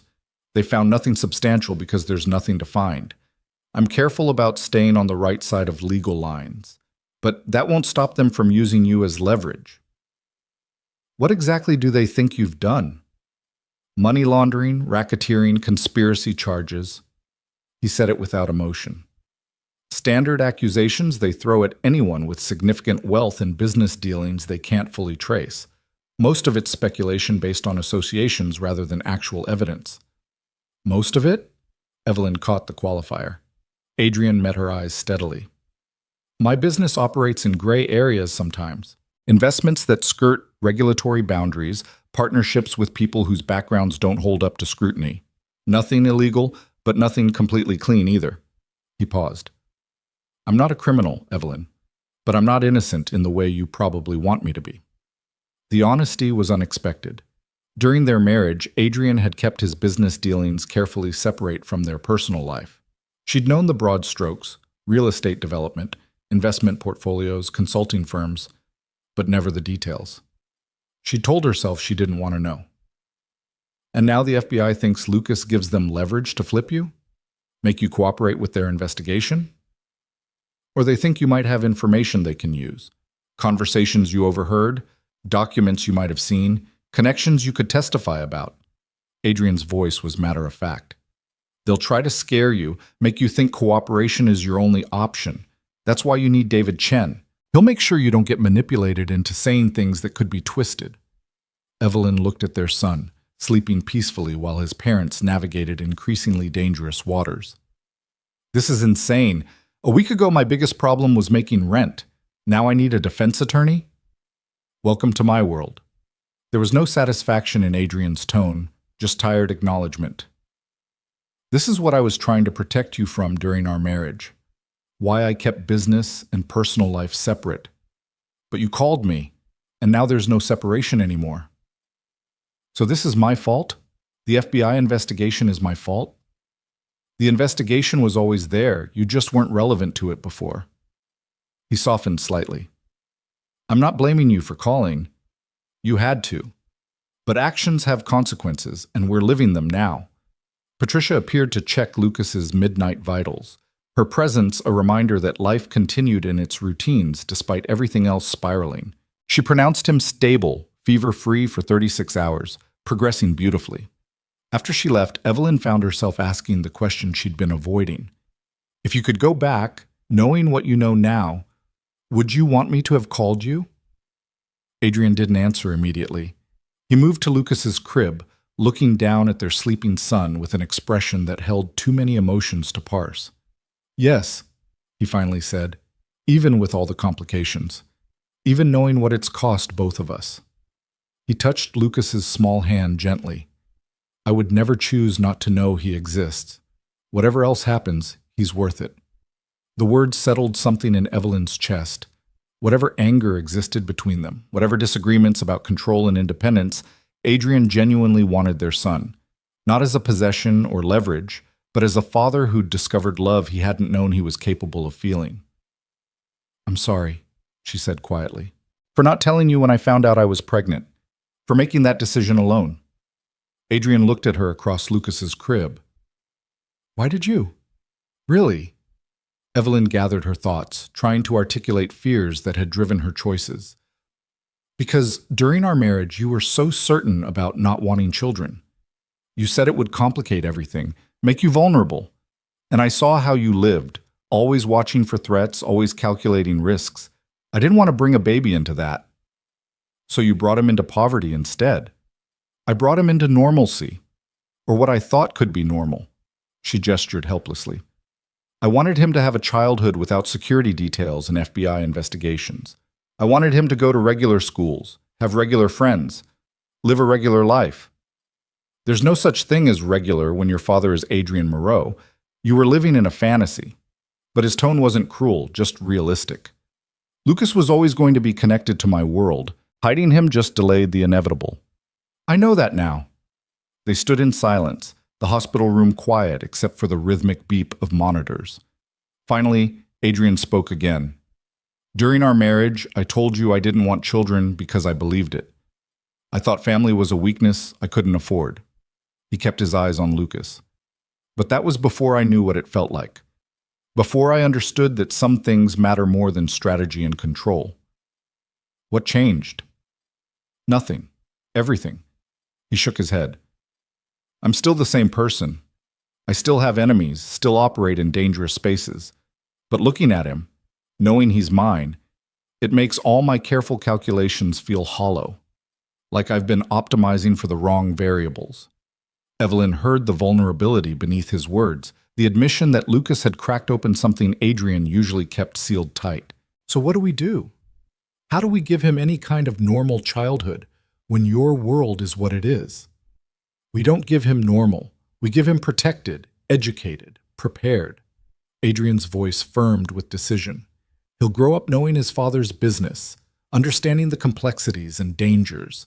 He'll have security training, learn how to spot threats, know who to trust. It's not the childhood you wanted for him, but it's the one that keeps him alive. The vision Adrien painted was so different from what Evelyn had imagined. Her son growing up in sunshine and innocence, protected from harsh realities. But maybe that had always been naive. Maybe children of powerful people never got that kind of childhood. He's 7 months old, she said. Can we at least let him be a baby before we start training him for your world? Of course, but we also start building the infrastructure now. Security, legal protections, education trusts that can't be touched. Adrien pulled out his phone, already making notes. I'll have my estate attorney draw up documents. Lucas needs to be protected legally, financially, every way possible. Evelyn wanted to argue that they should focus on immediate concerns, getting Lucas healthy, establishing routines, but she recognized the futility. Adrien was already 5 steps ahead, planning for contingencies she hadn't considered.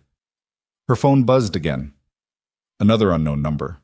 She didn't answer, just showed Adrien the screen. "They're persistent," he observed. "David will handle it. In the meantime, don't answer calls from numbers you don't recognize. If anyone approaches you in person, refer them to legal counsel and walk away." What if they don't take no for an answer?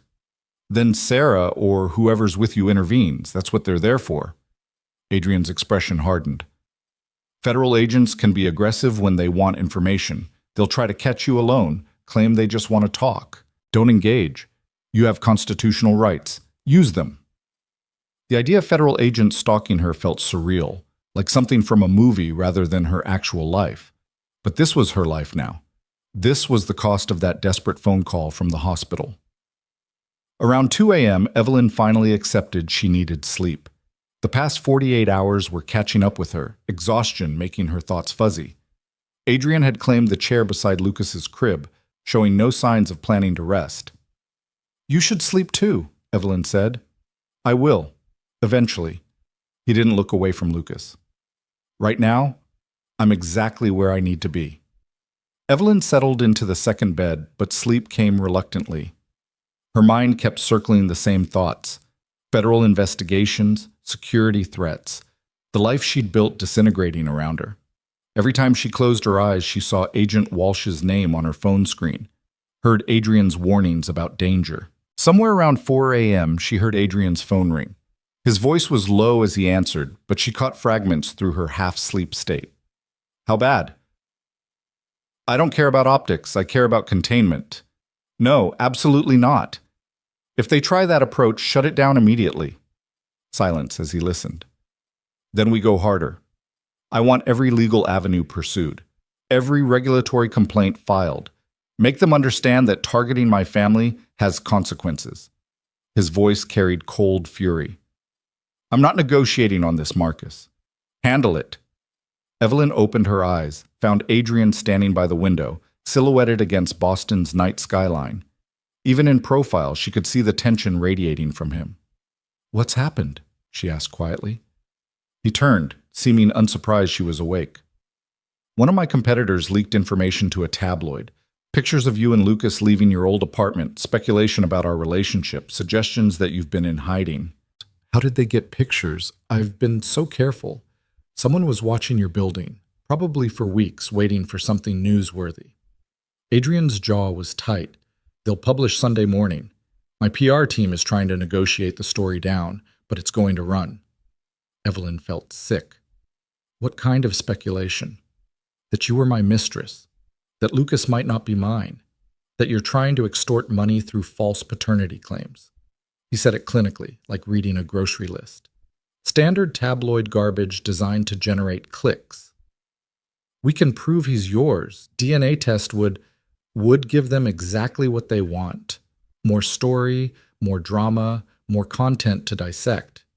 Adrien shook his head. "We don't engage.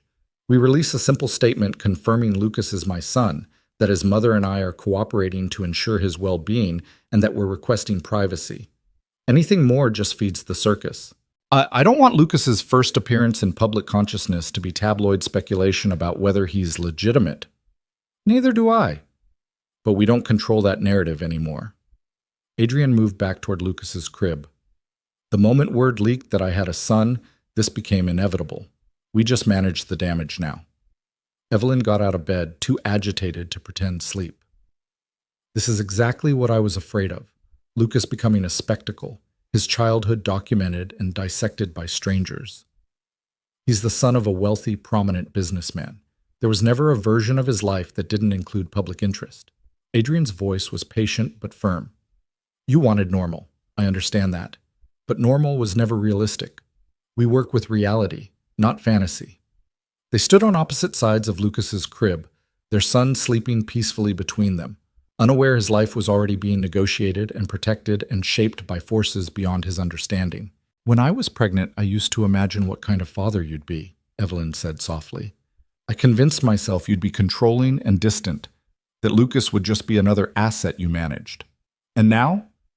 Now I see I was partially right. You are controlling. She paused. But you're not distant, and you don't see him as an asset. He's my son. That's not a business category. It's... Adrien stopped, searching for words. It's the only thing in my life that feels completely uncomplicated. I look at him, and there's no strategy, no calculation, just this fierce need to protect him from everything. Even from me? From your choices, when those choices put him at risk. He met her eyes. I'm not your enemy, Evelyn, but I'm not going to pretend your decisions haven't had consequences. Before she could respond, Lucas stirred, making small sounds that suggested he'd wake soon. Patricia appeared from the sitting area where she'd been monitoring quietly. He's probably hungry, she said.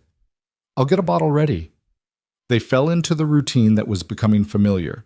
Patricia preparing formula, Evelyn lifting Lucas, Adrien hovering nearby. The baby woke fully, looking at each of them in turn, and Evelyn wondered what he understood about the sudden expansion of his world. Adrien fed him this time, his movements more confident than yesterday. Lucas ate with enthusiasm, clearly feeling better, and made small, contented sounds between swallows. He trusts you already, Evelyn observed, or he just knows I have food. But Adrien looked pleased. Morning came gradually, winter sun struggling through clouds. Dr. Chen arrived early, clearly energized by Lucas's progress. This is exactly what we wanted to see, she announced after examination. Fever-free for 48 hours, eating well, alert and responsive. I think we can discontinue the IV today and switch to oral antibiotics. And he can go home tomorrow? Adrien asked. If he remains stable through today and tonight, yes. I want to see him back in my office in 3 days for follow-up, but barring any setbacks, you can take him home Sunday afternoon. After Dr. Chen left, the reality of that timeline settled over Evelyn. Tomorrow meant leaving this hospital bubble, meant actually moving into the Beacon Hill apartment Adrien had arranged, meant beginning whatever this new life would be. We should discuss household logistics, Adrien said, apparently thinking along the same lines. Staff, schedules, how we divide responsibilities. Staff? What kind of staff? Cook, housekeeper, night nurse for Lucas so you can sleep. Security detail you already know about. He said it like this should be obvious. The apartment is large. You can't maintain it alone while caring for an infant. I've been caring for him alone for 7 months. In a one-bedroom apartment with no help and barely surviving financially. Adrien's patience was clearly wearing thin again. This is not the same situation, accept the help. Evelyn wanted to fight, but exhaustion was winning. Fine. But I interview anyone who'll be around Lucas regularly. I need to approve them. Agreed. Marcus has already compiled profiles of candidates. You can review them today. Of course Marcus had already compiled profiles. Adrien's efficiency was both impressive and suffocating. Sarah appeared in the doorway, her expression apologetic.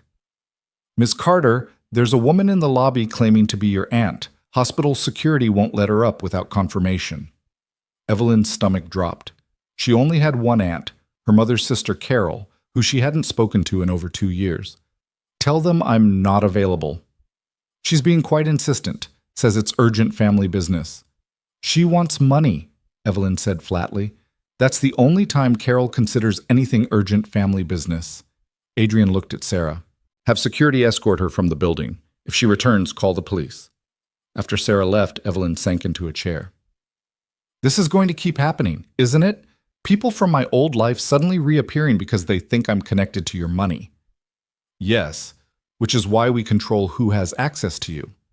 Adrien's tone suggested this should be obvious. Family members get vetted like everyone else. If they're legitimate, fine. If they're opportunistic, they get cut off. You can't just cut off my family. I can when they're trying to exploit you. He pulled out his phone, typing rapidly. I'm having my attorneys draft cease and desist letters for anyone who harasses you or Lucas, family included. This is insane.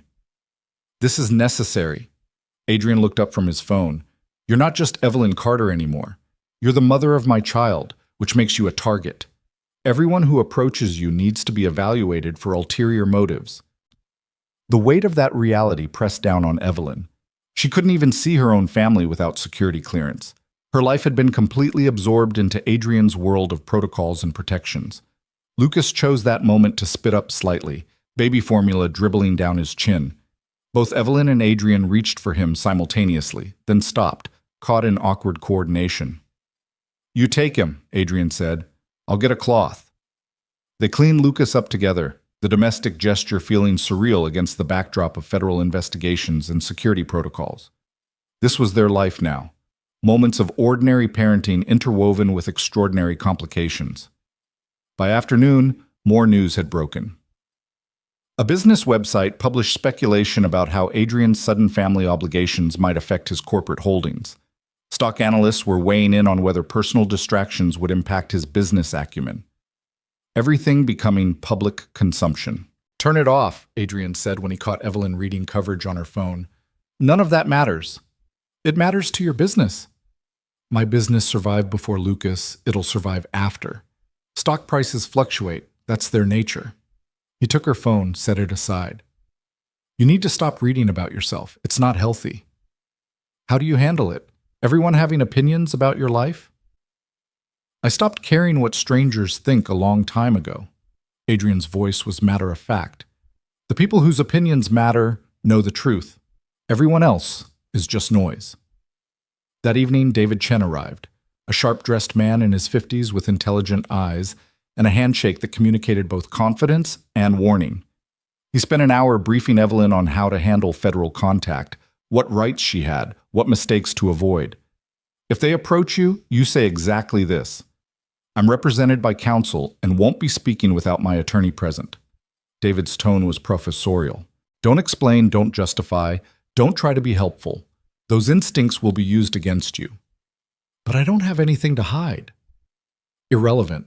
The FBI doesn't need you to have done anything wrong. They need you to say something they can interpret as incriminating Adrien." He handed her a card. "My number. If any federal agent, local police, or even building inspector tries to question you, you call me immediately." After David left, Evelyn felt like she'd been inducted into a secret society with rules she barely understood.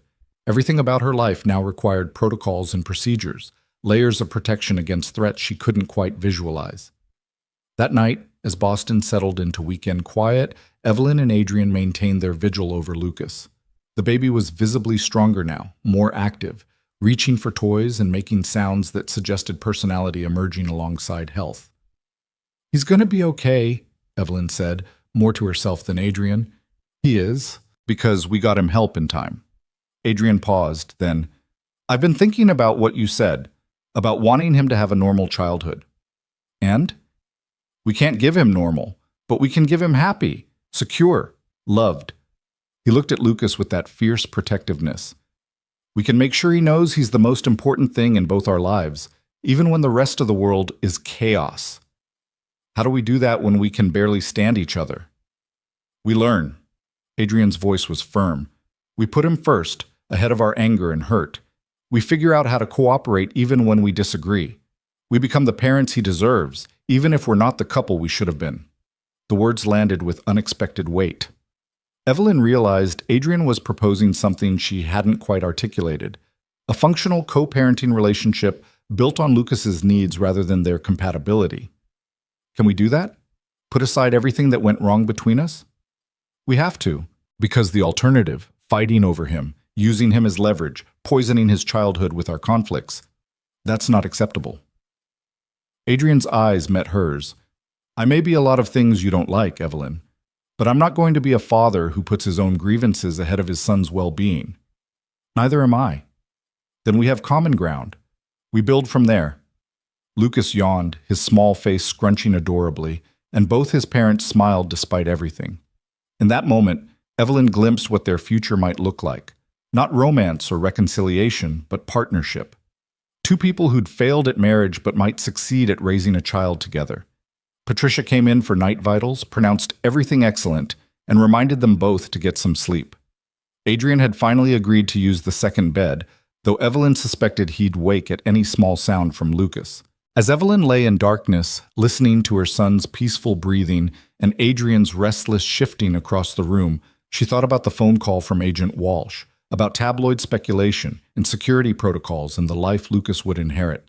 And she realized something that should have been obvious from the beginning. There was no protecting Lucas from Adrien's world. That world was Lucas's world now, too. The only choice was whether to navigate it together or separately. Tomorrow they'd leave the hospital. Tomorrow the carefully controlled environment would give way to reality. The Beacon Hill apartment, the security detail, the media scrutiny, all of it. But tonight, in this quiet room, they were just three people learning how to be a family.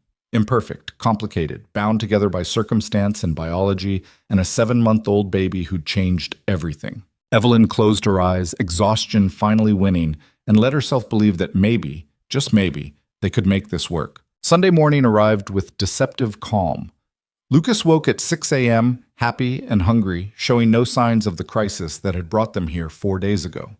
Dr. Chen performed her final examination with visible satisfaction, declaring him ready for discharge. Continue the oral antibiotics for 10 more days. Follow-up appointment Wednesday. She smiled at Lucas, who was grabbing at her stethoscope with determined fingers. He's a fighter. You're lucky parents.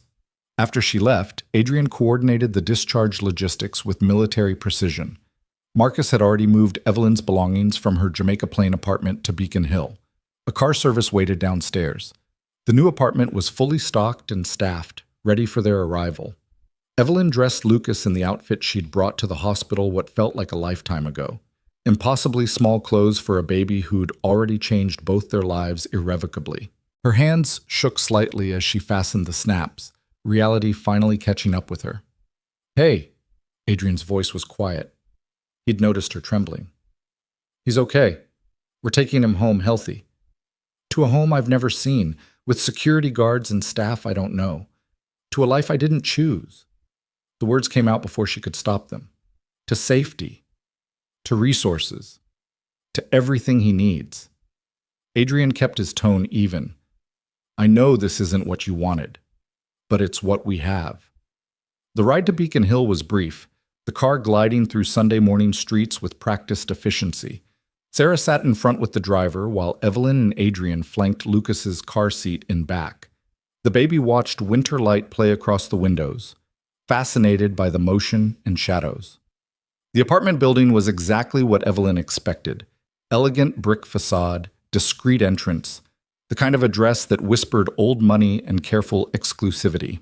Marcus met them in the lobby, already coordinating with building security about protocols and access points. The elevator rose smoothly to the 4th floor, opened directly into the apartment's private foyer. Adrien held the door while Evelyn carried Lucas inside, and she stopped, taking in the space that was supposedly now her home. Floor-to-ceiling windows overlooked Boston Common. Hardwood floors gleamed beneath expensive rugs. The furniture was elegant without being ostentatious, chosen for comfort as much as appearance.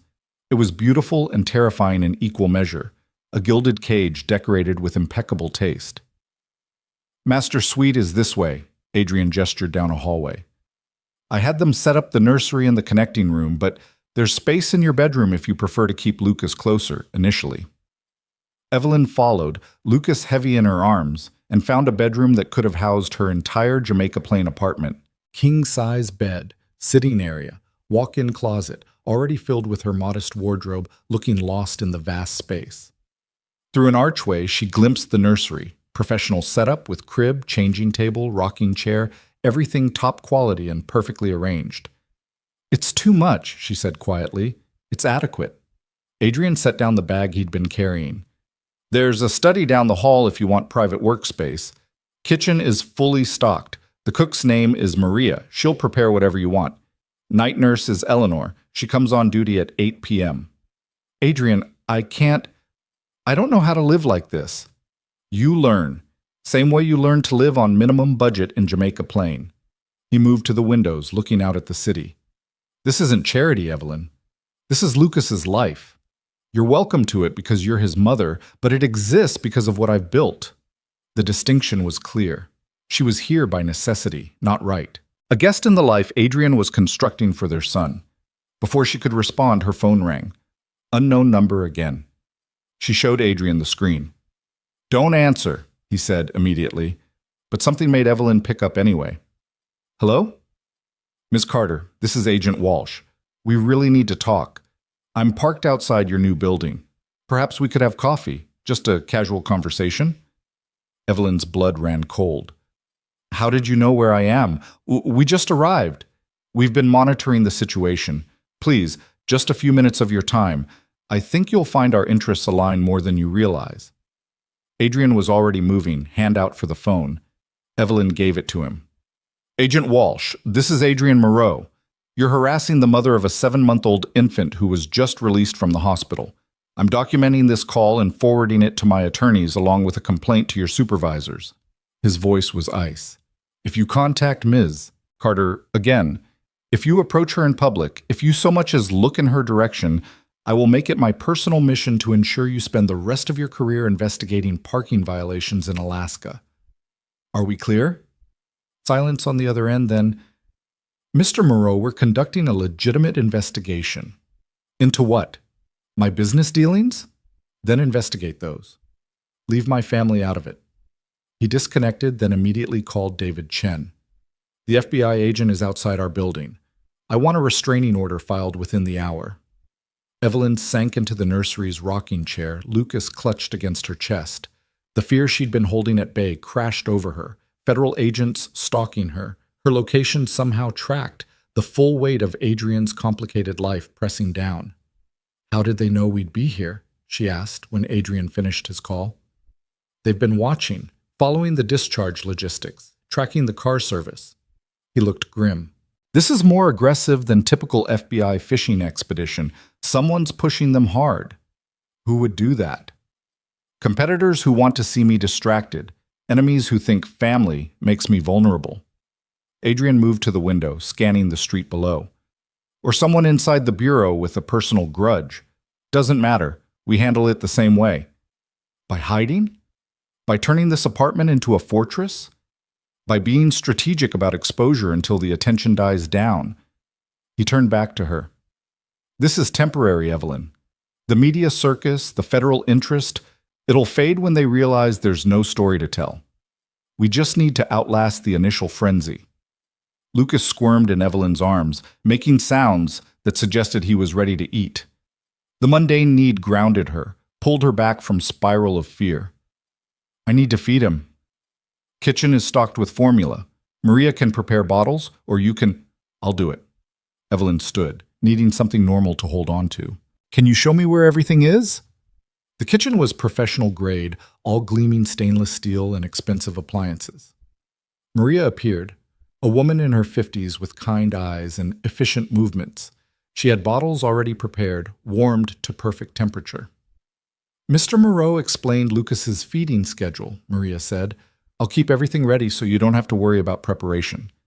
Evelyn wanted to say she preferred doing it herself, but exhaustion won. "Thank you."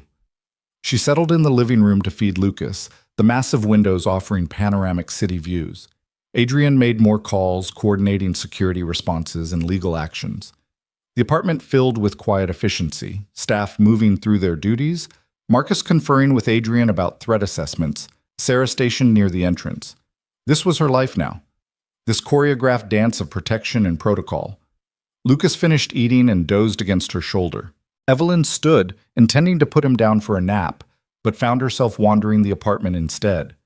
Study lined with books, guest rooms decorated with impersonal elegance, bathroom with fixtures that probably cost more than her monthly rent used to.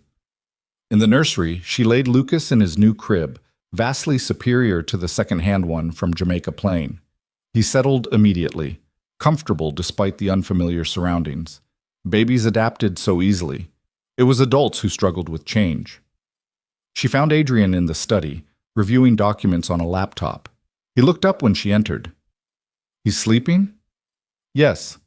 Maria was right about the bottles. He ate well.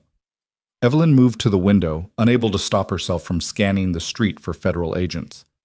"How long do we have to live like this?" "Like what?" "Like prisoners, hiding from investigators, surrounded by security, afraid to answer our phones." "We're not prisoners. We're protected." Adrien closed his laptop. "Give it 2 weeks. The initial media interest will die down when they realize we're not providing drama. The FBI will move on when they accept you're not cooperating. Life will normalize. This will never be normal. No, he admitted. But it will be stable. Routine. Lucas will have structure and security. You'll have resources and support. We'll find a rhythm. Evelyn studied him, this man who'd rebuilt her life in 4 days, who'd mobilized armies of lawyers and doctors and staff with single phone calls. Why are you doing all this? He's my son. It's more than that. You could provide support without this level of involvement. You could have fought for custody, kept me at distance. She gestured around the apartment. This, giving me space in your world, including me in decisions. Why? Adrien was quiet for a long moment. Because despite everything, despite the lies and the hiding, you're a good mother. Lucas needs you. He paused. And because I failed at being a husband. I'm not going to fail at being a father or a co-parent. The honesty caught Evelyn off guard. What happened to us? In the marriage, I mean. When did it start going wrong? Probably from the beginning. We got married too fast for the wrong reasons. Adrien's voice was matter-of-fact. You wanted stability and someone who'd protect you. I don't know what I wanted. Maybe proof I could have something normal, something beyond business and power. And neither of us got what we wanted. No, but we got Lucas. Adrien met her eyes, which makes all the failure worth it. Before Evelyn could respond, Marcus appeared in the doorway. Sir, we have a situation. The tabloid published their story. It's worse than expected. Adrien's expression hardened. Show me. Marcus pulled up a website on his phone. Evelyn glimpsed the headline before Adrien could block her view. Moreau's secret love child. Did mystery woman trap billionaire? With baby? The article was everything she'd feared. Speculation about their relationship, suggestions she'd deliberately gotten pregnant to secure financial support, anonymous sources claiming she'd been threatening to expose Adrien's paternity unless he paid her off. Her old apartment building was photographed, neighbors supposedly quoted saying she'd been struggling financially. None of that is true, Evelyn whispered. Doesn't matter. It's published. Adrien scrolled through the article, his jaw tight. They have photos of you from yesterday leaving the hospital. Someone's been following you for days. The violation made Evelyn's skin crawl. Strangers photographing her, inventing narratives about her life, publishing lies to thousands of readers. We sue, Marcus said. Defamation, invasion of privacy. Make an example of them. No. Adrien set the phone down. We release a statement correcting the major falsehoods, then we ignore it. Lawsuits just generate more coverage, prove we're bothered. We act like this is beneath our notice. But people will believe it, Evelyn protested. They'll think I'm some kind of con artist who trapped you. People who matter know the truth. Everyone else is irrelevant. Adrien's tone was firm. This is the cost of visibility. We pay it and move on. The rest of Sunday passed in surreal domesticity. Lucas woke from his nap, hungry and happy. Maria prepared lunch, gourmet sandwiches that felt absurd given the circumstances. Eleanor arrived at 8 p.m., a competent woman in her 60s who'd specialized in infant care for 20 years. I'll take the night shift, Eleanor explained. You both need real sleep after the hospital stay.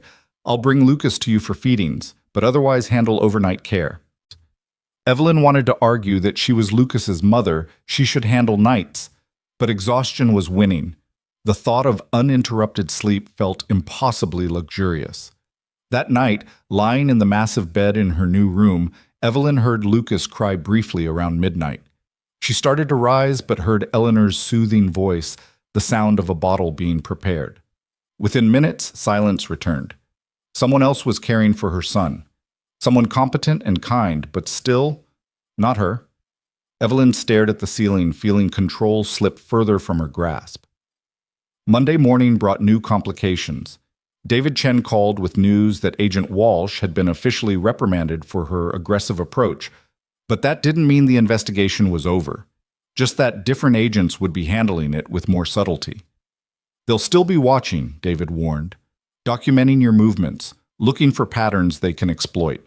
Be careful about who you talk to and where you go.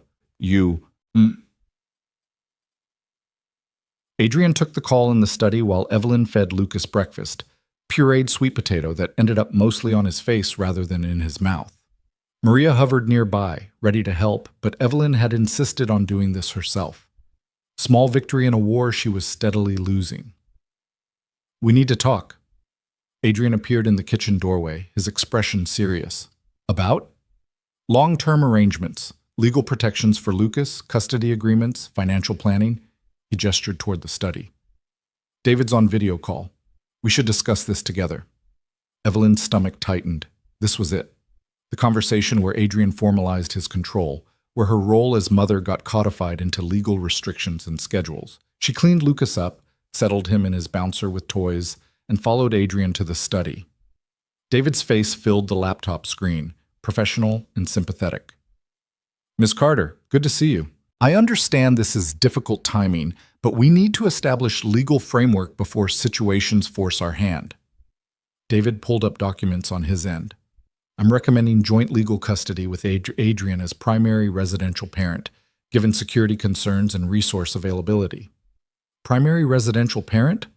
Lucas lives with me." "Lucas lives in an apartment owned by Adrien, protected by Adrien's security, supported by Adrien's financial resources," David said gently.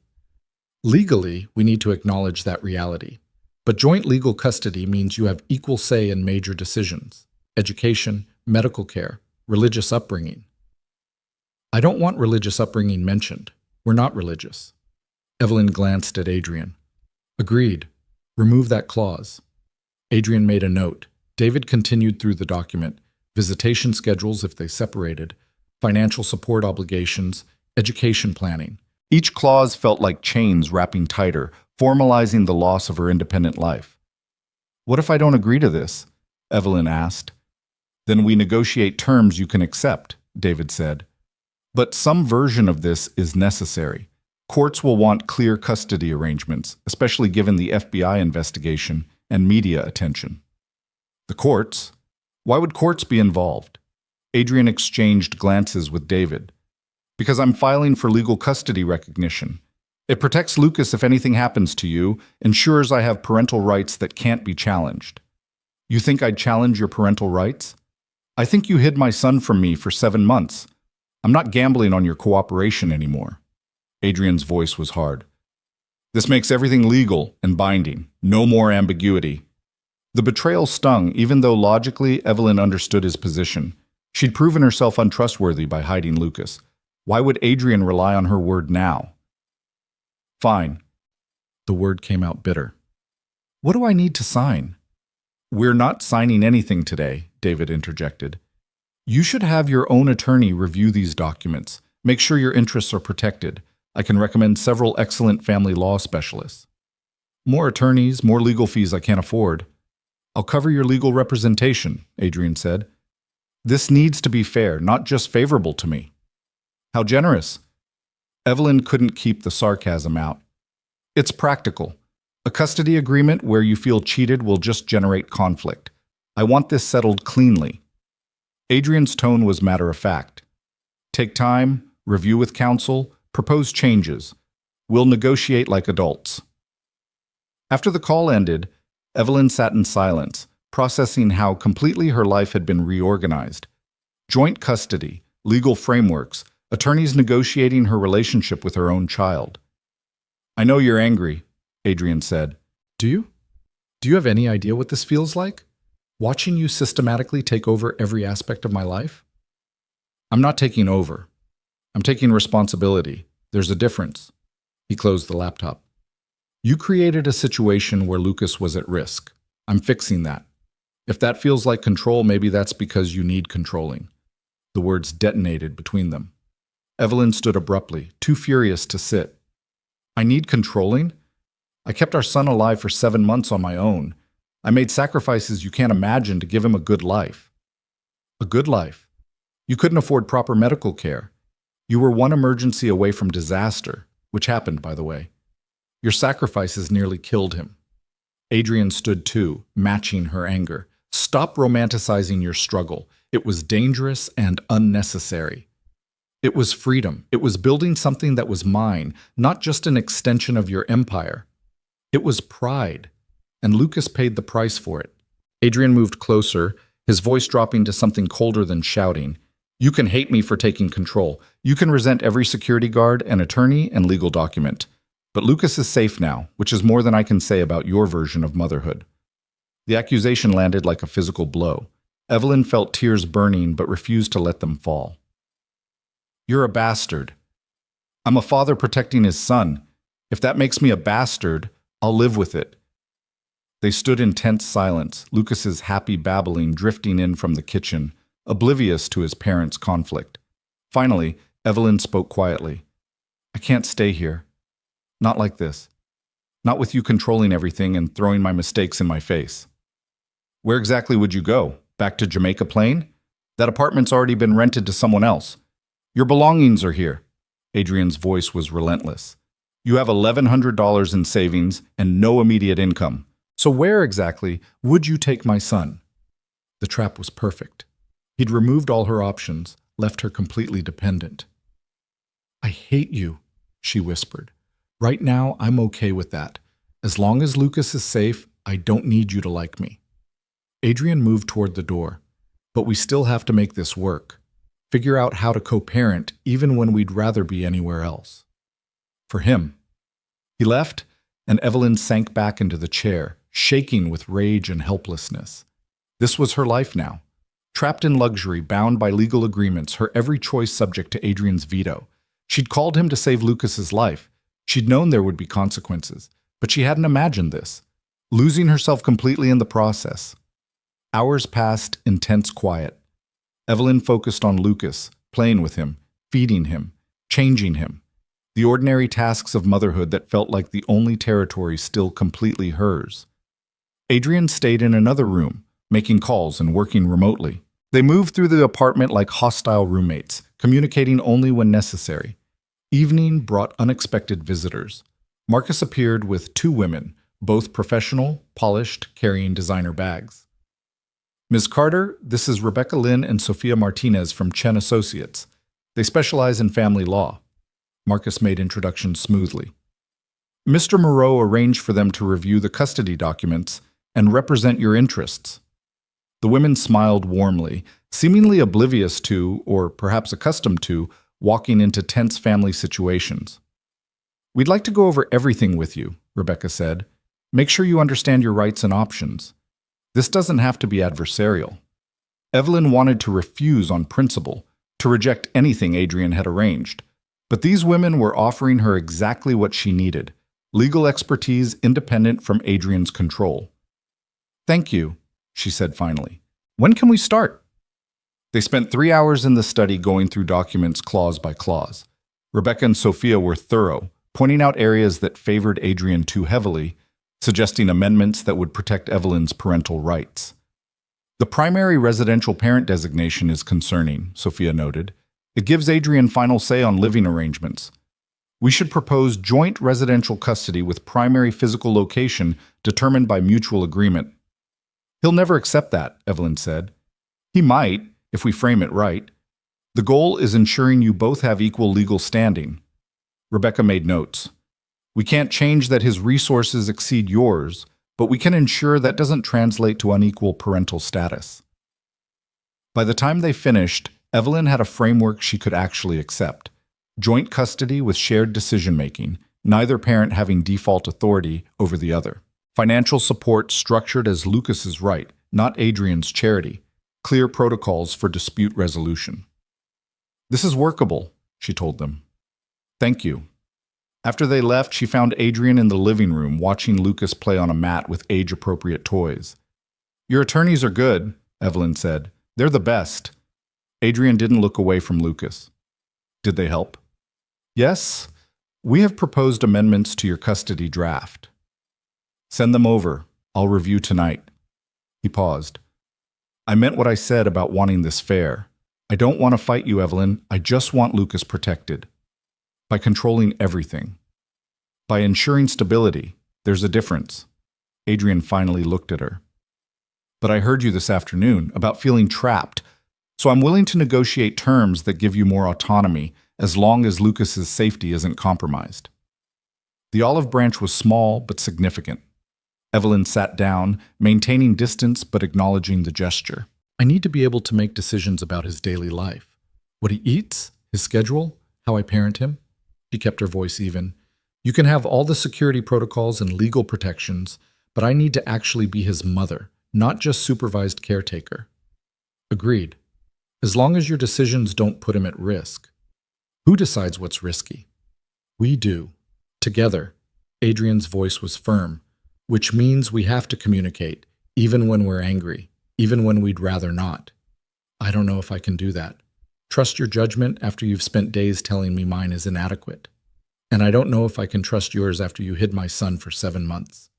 Adrien met her eyes, but we both have to try, because the alternative is years of conflict and Lucas caught in the middle. They sat in silence, watching their son reach for toys with determination that reminded Evelyn painfully of both of them, her stubbornness, Adrien's refusal to quit.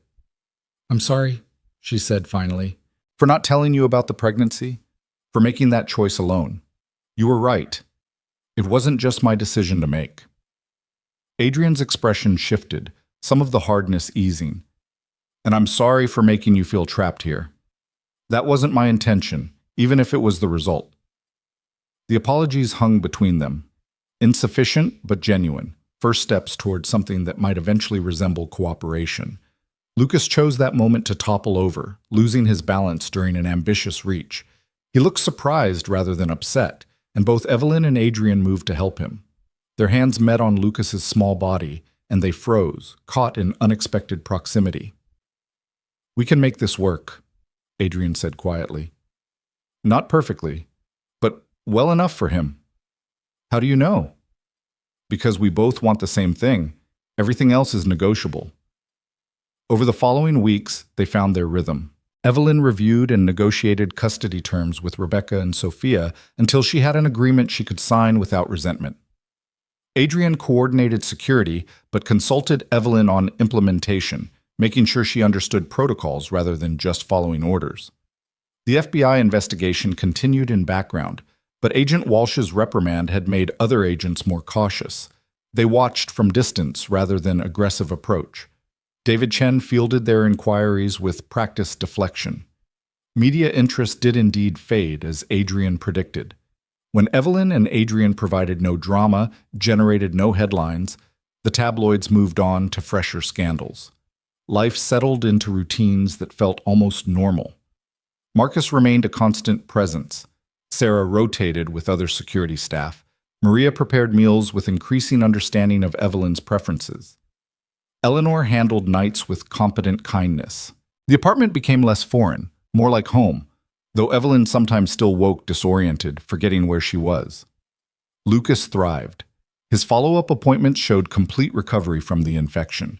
He grew stronger, more interactive, developing personality that delighted and terrified both parents in equal measure. Adrien split time between Boston and New York, present more than absent, learning fatherhood through immersion. He was awkward with diapers but patient with feeding. He read parenting books with the same intensity he applied to business contracts. He made mistakes but learned from them. And slowly, cautiously, Evelyn and Adrien learned to be allies rather than adversaries. 3 months after Lucas's hospitalization, Evelyn woke to spring sunlight flooding the apartment. She found Adrien in the kitchen with Lucas, attempting to feed him breakfast while managing a conference call on mute. Yes, I understand the timeline concerns, but my schedule is non-negotiable on Tuesdays.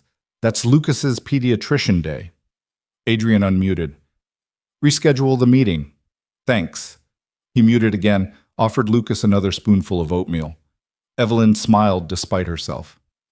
You're getting better at the multitasking. Years of business training finally useful for something. Adrien wiped oatmeal off Lucas's chin.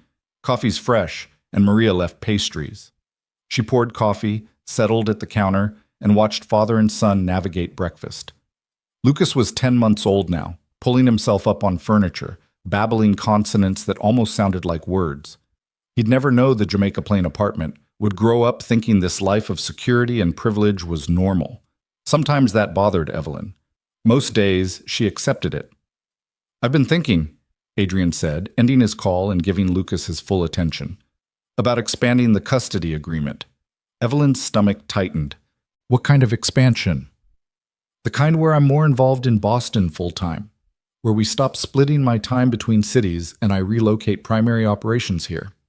He kept his tone casual, but Evelyn heard the significance. I'm missing too much of his life commuting. That's a huge business decision. He's more important than business. Adrien said it simply, like stating obvious fact. I've spent 3 months proving I can run my companies remotely. Time to make it permanent. What about your New York life? Evelyn stopped, realizing she'd been about to ask about his social life. Dating. Things she had no right to question. What about it? Adrien met her eyes, seeming to understand exactly what she wasn't asking. I have a son in Boston. That's where I need to be. The implication sat heavy between them.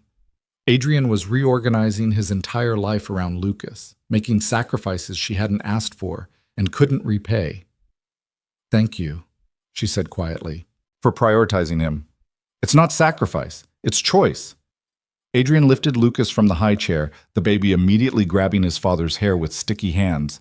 Best choice I've made. That afternoon, Evelyn received an email from an old colleague, a corporate client looking for freelance writer for ongoing contract. Good money, flexible hours, work she could do from home while caring for Lucas. She showed Adrien, expecting resistance or suggestions she didn't need to work. Instead, he read it carefully and nodded. This looks legitimate. Good opportunity. Want me to have my attorneys review the contract terms before you sign? You're okay with me working? Why wouldn't I be? You're not just Lucas's mother, you're allowed to have professional identity. He handed back her phone. Besides, might be good for you, having something that's entirely yours. The understanding surprised her. This version of Adrien, thoughtful, supportive, respecting her autonomy, felt different from the man she'd married and divorced. People change, he said, apparently reading her expression. Or maybe they become who they were supposed to be once they find the right motivation. Is that what Lucas is? Your motivation? He's my everything. Adrien said it without drama, just truth. Which means his mother matters too. Your happiness affects him, so yes, I care about you having fulfilling work and personal space. Evelyn accepted the contract after legal review. Within weeks, she'd established new professional rhythm, writing during Lucas's naps, collaborating with clients during his quiet playtimes. The work felt good, reminded her she was capable and skilled, gave her identity beyond motherhood. Adrien noticed and approved, sometimes taking Lucas for longer stretches so she could focus on deadlines. They were becoming partners, not romantic, not the relationship they'd failed at before, but functional co-parents who genuinely liked each other more days than not. By summer, life had settled into patterns that felt sustainable. Lucas took his first steps in July. Adrien and Evelyn both present, both cheering, capturing the moment on video to send to extended family. The FBI investigation quietly closed without charges, the agents apparently concluding there was nothing actionable to find. Agent Walsh had transferred to different division. The threat faded into background noise. Media occasionally mentioned Adrien's son, but usually just in passing, society pages noting his attendance at charity functions, business publications mentioning work-life balance. Lucas had become fact rather than scandal. Security remained but felt less intrusive. Sarah had become almost like family, Marcus a reassuring presence rather than intimidating one. The staff knew Lucas's routines, anticipated needs, made life easier rather than surveilled. One evening in late August, Evelyn found Adrien on the balcony, watching summer sunset paint Boston's skyline in gold and orange. Lucas slept peacefully inside, his breathing visible on the baby monitor Adrien kept clipped to his belt. "Penny for your thoughts," Evelyn said, joining him. "Thinking about the hospital, the day I got your call." Adrien's voice was reflective. How terrified I was. How angry. How everything changed in one conversation. Regret it? Not even a little. He looked at her, something soft in his expression. I regret how we got here, the lies, the mistakes we both made. But I don't regret where we ended up. Even though I trapped you, made you responsible for a child you didn't want, you didn't trap me. You gave me something I didn't know I needed. Adrien turned back to the sunset. I spent so many years convinced family was weakness. Turns out it's the opposite. They stood in comfortable silence, the city humming below them, their son sleeping safe inside. I'm pregnant, Evelyn said quietly. Adrien's head whipped toward her, shock clear on his face. What? 8 weeks. I found out yesterday. She kept her voice steady. I know this complicates things. I know we haven't been. How? Adrien's brain was clearly struggling to process. Remember that night 3 months ago when Lucas had that terrible nightmare and we were both exhausted and you stayed over in my room because he kept crying and we just... Right, that night. Adrien's expression was unreadable. You're sure? 3 pregnancy tests and a doctor's confirmation, sure. He was quiet for a long moment, processing. Then, okay? Okay? That's all you have to say? I'm processing. Adrien moved to the balcony railing, gripping it tightly. Another baby, another child I didn't plan for. Evelyn's heart sank. If you don't want, I'm not asking you to... Stop. He turned to face her. I'm not running. I'm not that person anymore. I'm just surprised. So am I. We were careful. Well, we thought we were. Apparently not careful enough. Something that might have been humor crossed his face. Seems to be our pattern. I can do this alone if you need me to. I understand if you don't want another. Evelyn. Adrien crossed to her, taking her shoulders gently. I want this baby. I want to be there from the beginning this time. All of it. Doctor's appointments, midnight cravings, delivery room, everything I missed with Lucas. Really? Really? He pulled her into unexpected embrace. We'll figure it out. Same way we figured out Lucas.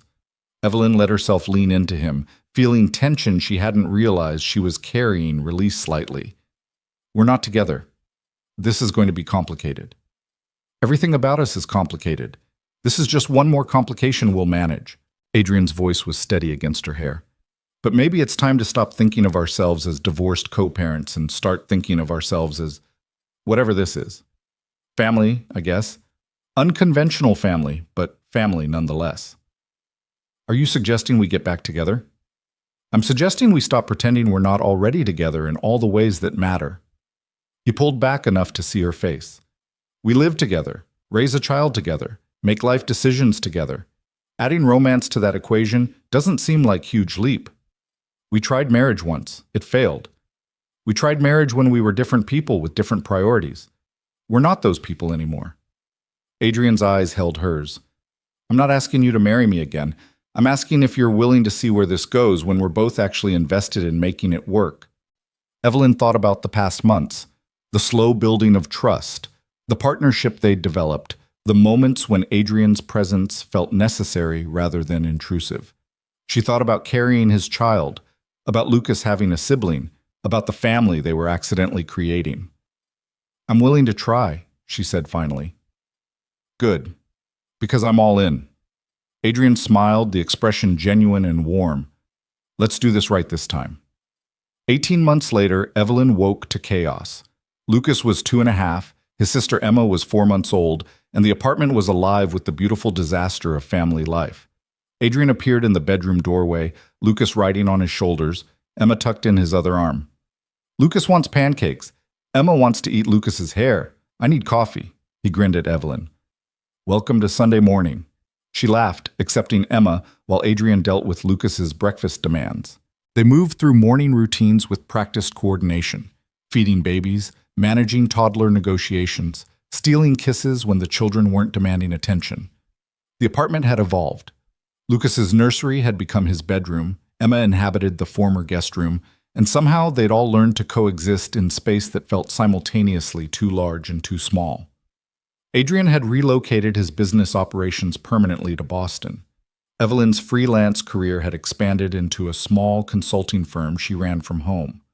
They'd married quietly 6 months ago, small ceremony with just family and closest friends, nothing like their first elaborate wedding. This time it worked because they'd built it on truth rather than illusion. They knew each other's flaws, had fought through worse conflicts, had chosen each other with open eyes rather than romantic fantasy. Security remained, though integrated more naturally now. Sarah had become Emma's godmother. Marcus played Uncle Roll with surprising gentleness. The staff had become extended family. The FBI investigation was distant memory. The media had lost interest completely. Life had normalized into something chaotic and wonderful. "I got the lab results back," Adrien said over breakfast while managing Lucas's attempt to wear his pancake as a hat. "Emma's genetic screening is all clear. No concerns." "Good." Evelyn nursed Emma while simultaneously preventing Lucas from painting with syrup. "Dr. Chen said she's developing perfectly." "Which one? David or Sarah?" "Sarah. Pediatrician, not lawyer." Evelyn smiled at the confusion their life had generated. Too many people named Chen in various professional capacities. Lucas chose that moment to announce loudly, "Baby sister messy." His grasp of family dynamics was still developing. "She's your sister, buddy. You help keep her safe." Adrien wiped pancake from Lucas's face. "I protect her," Lucas declared with 2-year-old certainty. "That's right. We all protect each other." Adrien caught Evelyn's eye across the table, and she saw everything in that look. The journey they'd traveled, the family they'd built, the life they'd created from crisis and mistakes. That afternoon, while both children napped, Evelyn found Adrien in the study reviewing documents. "What are you working on?" "Education trust for the kids, making sure they're protected financially, regardless of what happens to the businesses." He gestured to the papers. "Also updating our custody agreements to reflect Emma's existence." "We're married now. Do we need custody agreements?" "Hope for the best, plan for the worst." Adrien set down his pen. "I learned that lesson from almost losing Lucas. I won't make the same mistake twice." Evelyn moved behind him, resting her hands on his shoulders. "We're not going to lose each other, not this time." "No, but I still planned carefully." He covered her hands with his. "It's what I do." "I know. It's why we work now. You plan, I adapt, we meet in the middle." "Is that the secret to our success?" "That and the fact that we actually like each other this time around." Evelyn kissed the top of his head. "Amazing what honesty and shared purpose can accomplish." The monitor crackled with Emma's waking sounds. Lucas would follow shortly. Their brief moment of adult conversation was ending. "Welcome to parenthood," Adrien said wryly. "Wouldn't trade it for anything." "Neither would I." They moved to handle their waking children, stepping into the beautiful chaos together. The life Evelyn had built in Jamaica Plain was gone completely. That scared, isolated woman who'd thought hiding was protection. In her place was someone stronger, someone who'd learned that accepting help wasn't weakness, and that family came in unexpected forms. Adrien had changed too. The man who'd declared family was liability now organized his entire life around 2 small children who thought he existed primarily to provide entertainment and snacks. They'd both been transformed by the crisis that brought them back together, by the desperate hospital call, the fear of losing Lucas, the slow rebuilding of trust through shared purpose. Some nights, after both children were finally asleep and the apartment settled into quiet, Evelyn would stand on the balcony and remember that February morning when Lucas's fever had shattered her carefully controlled world.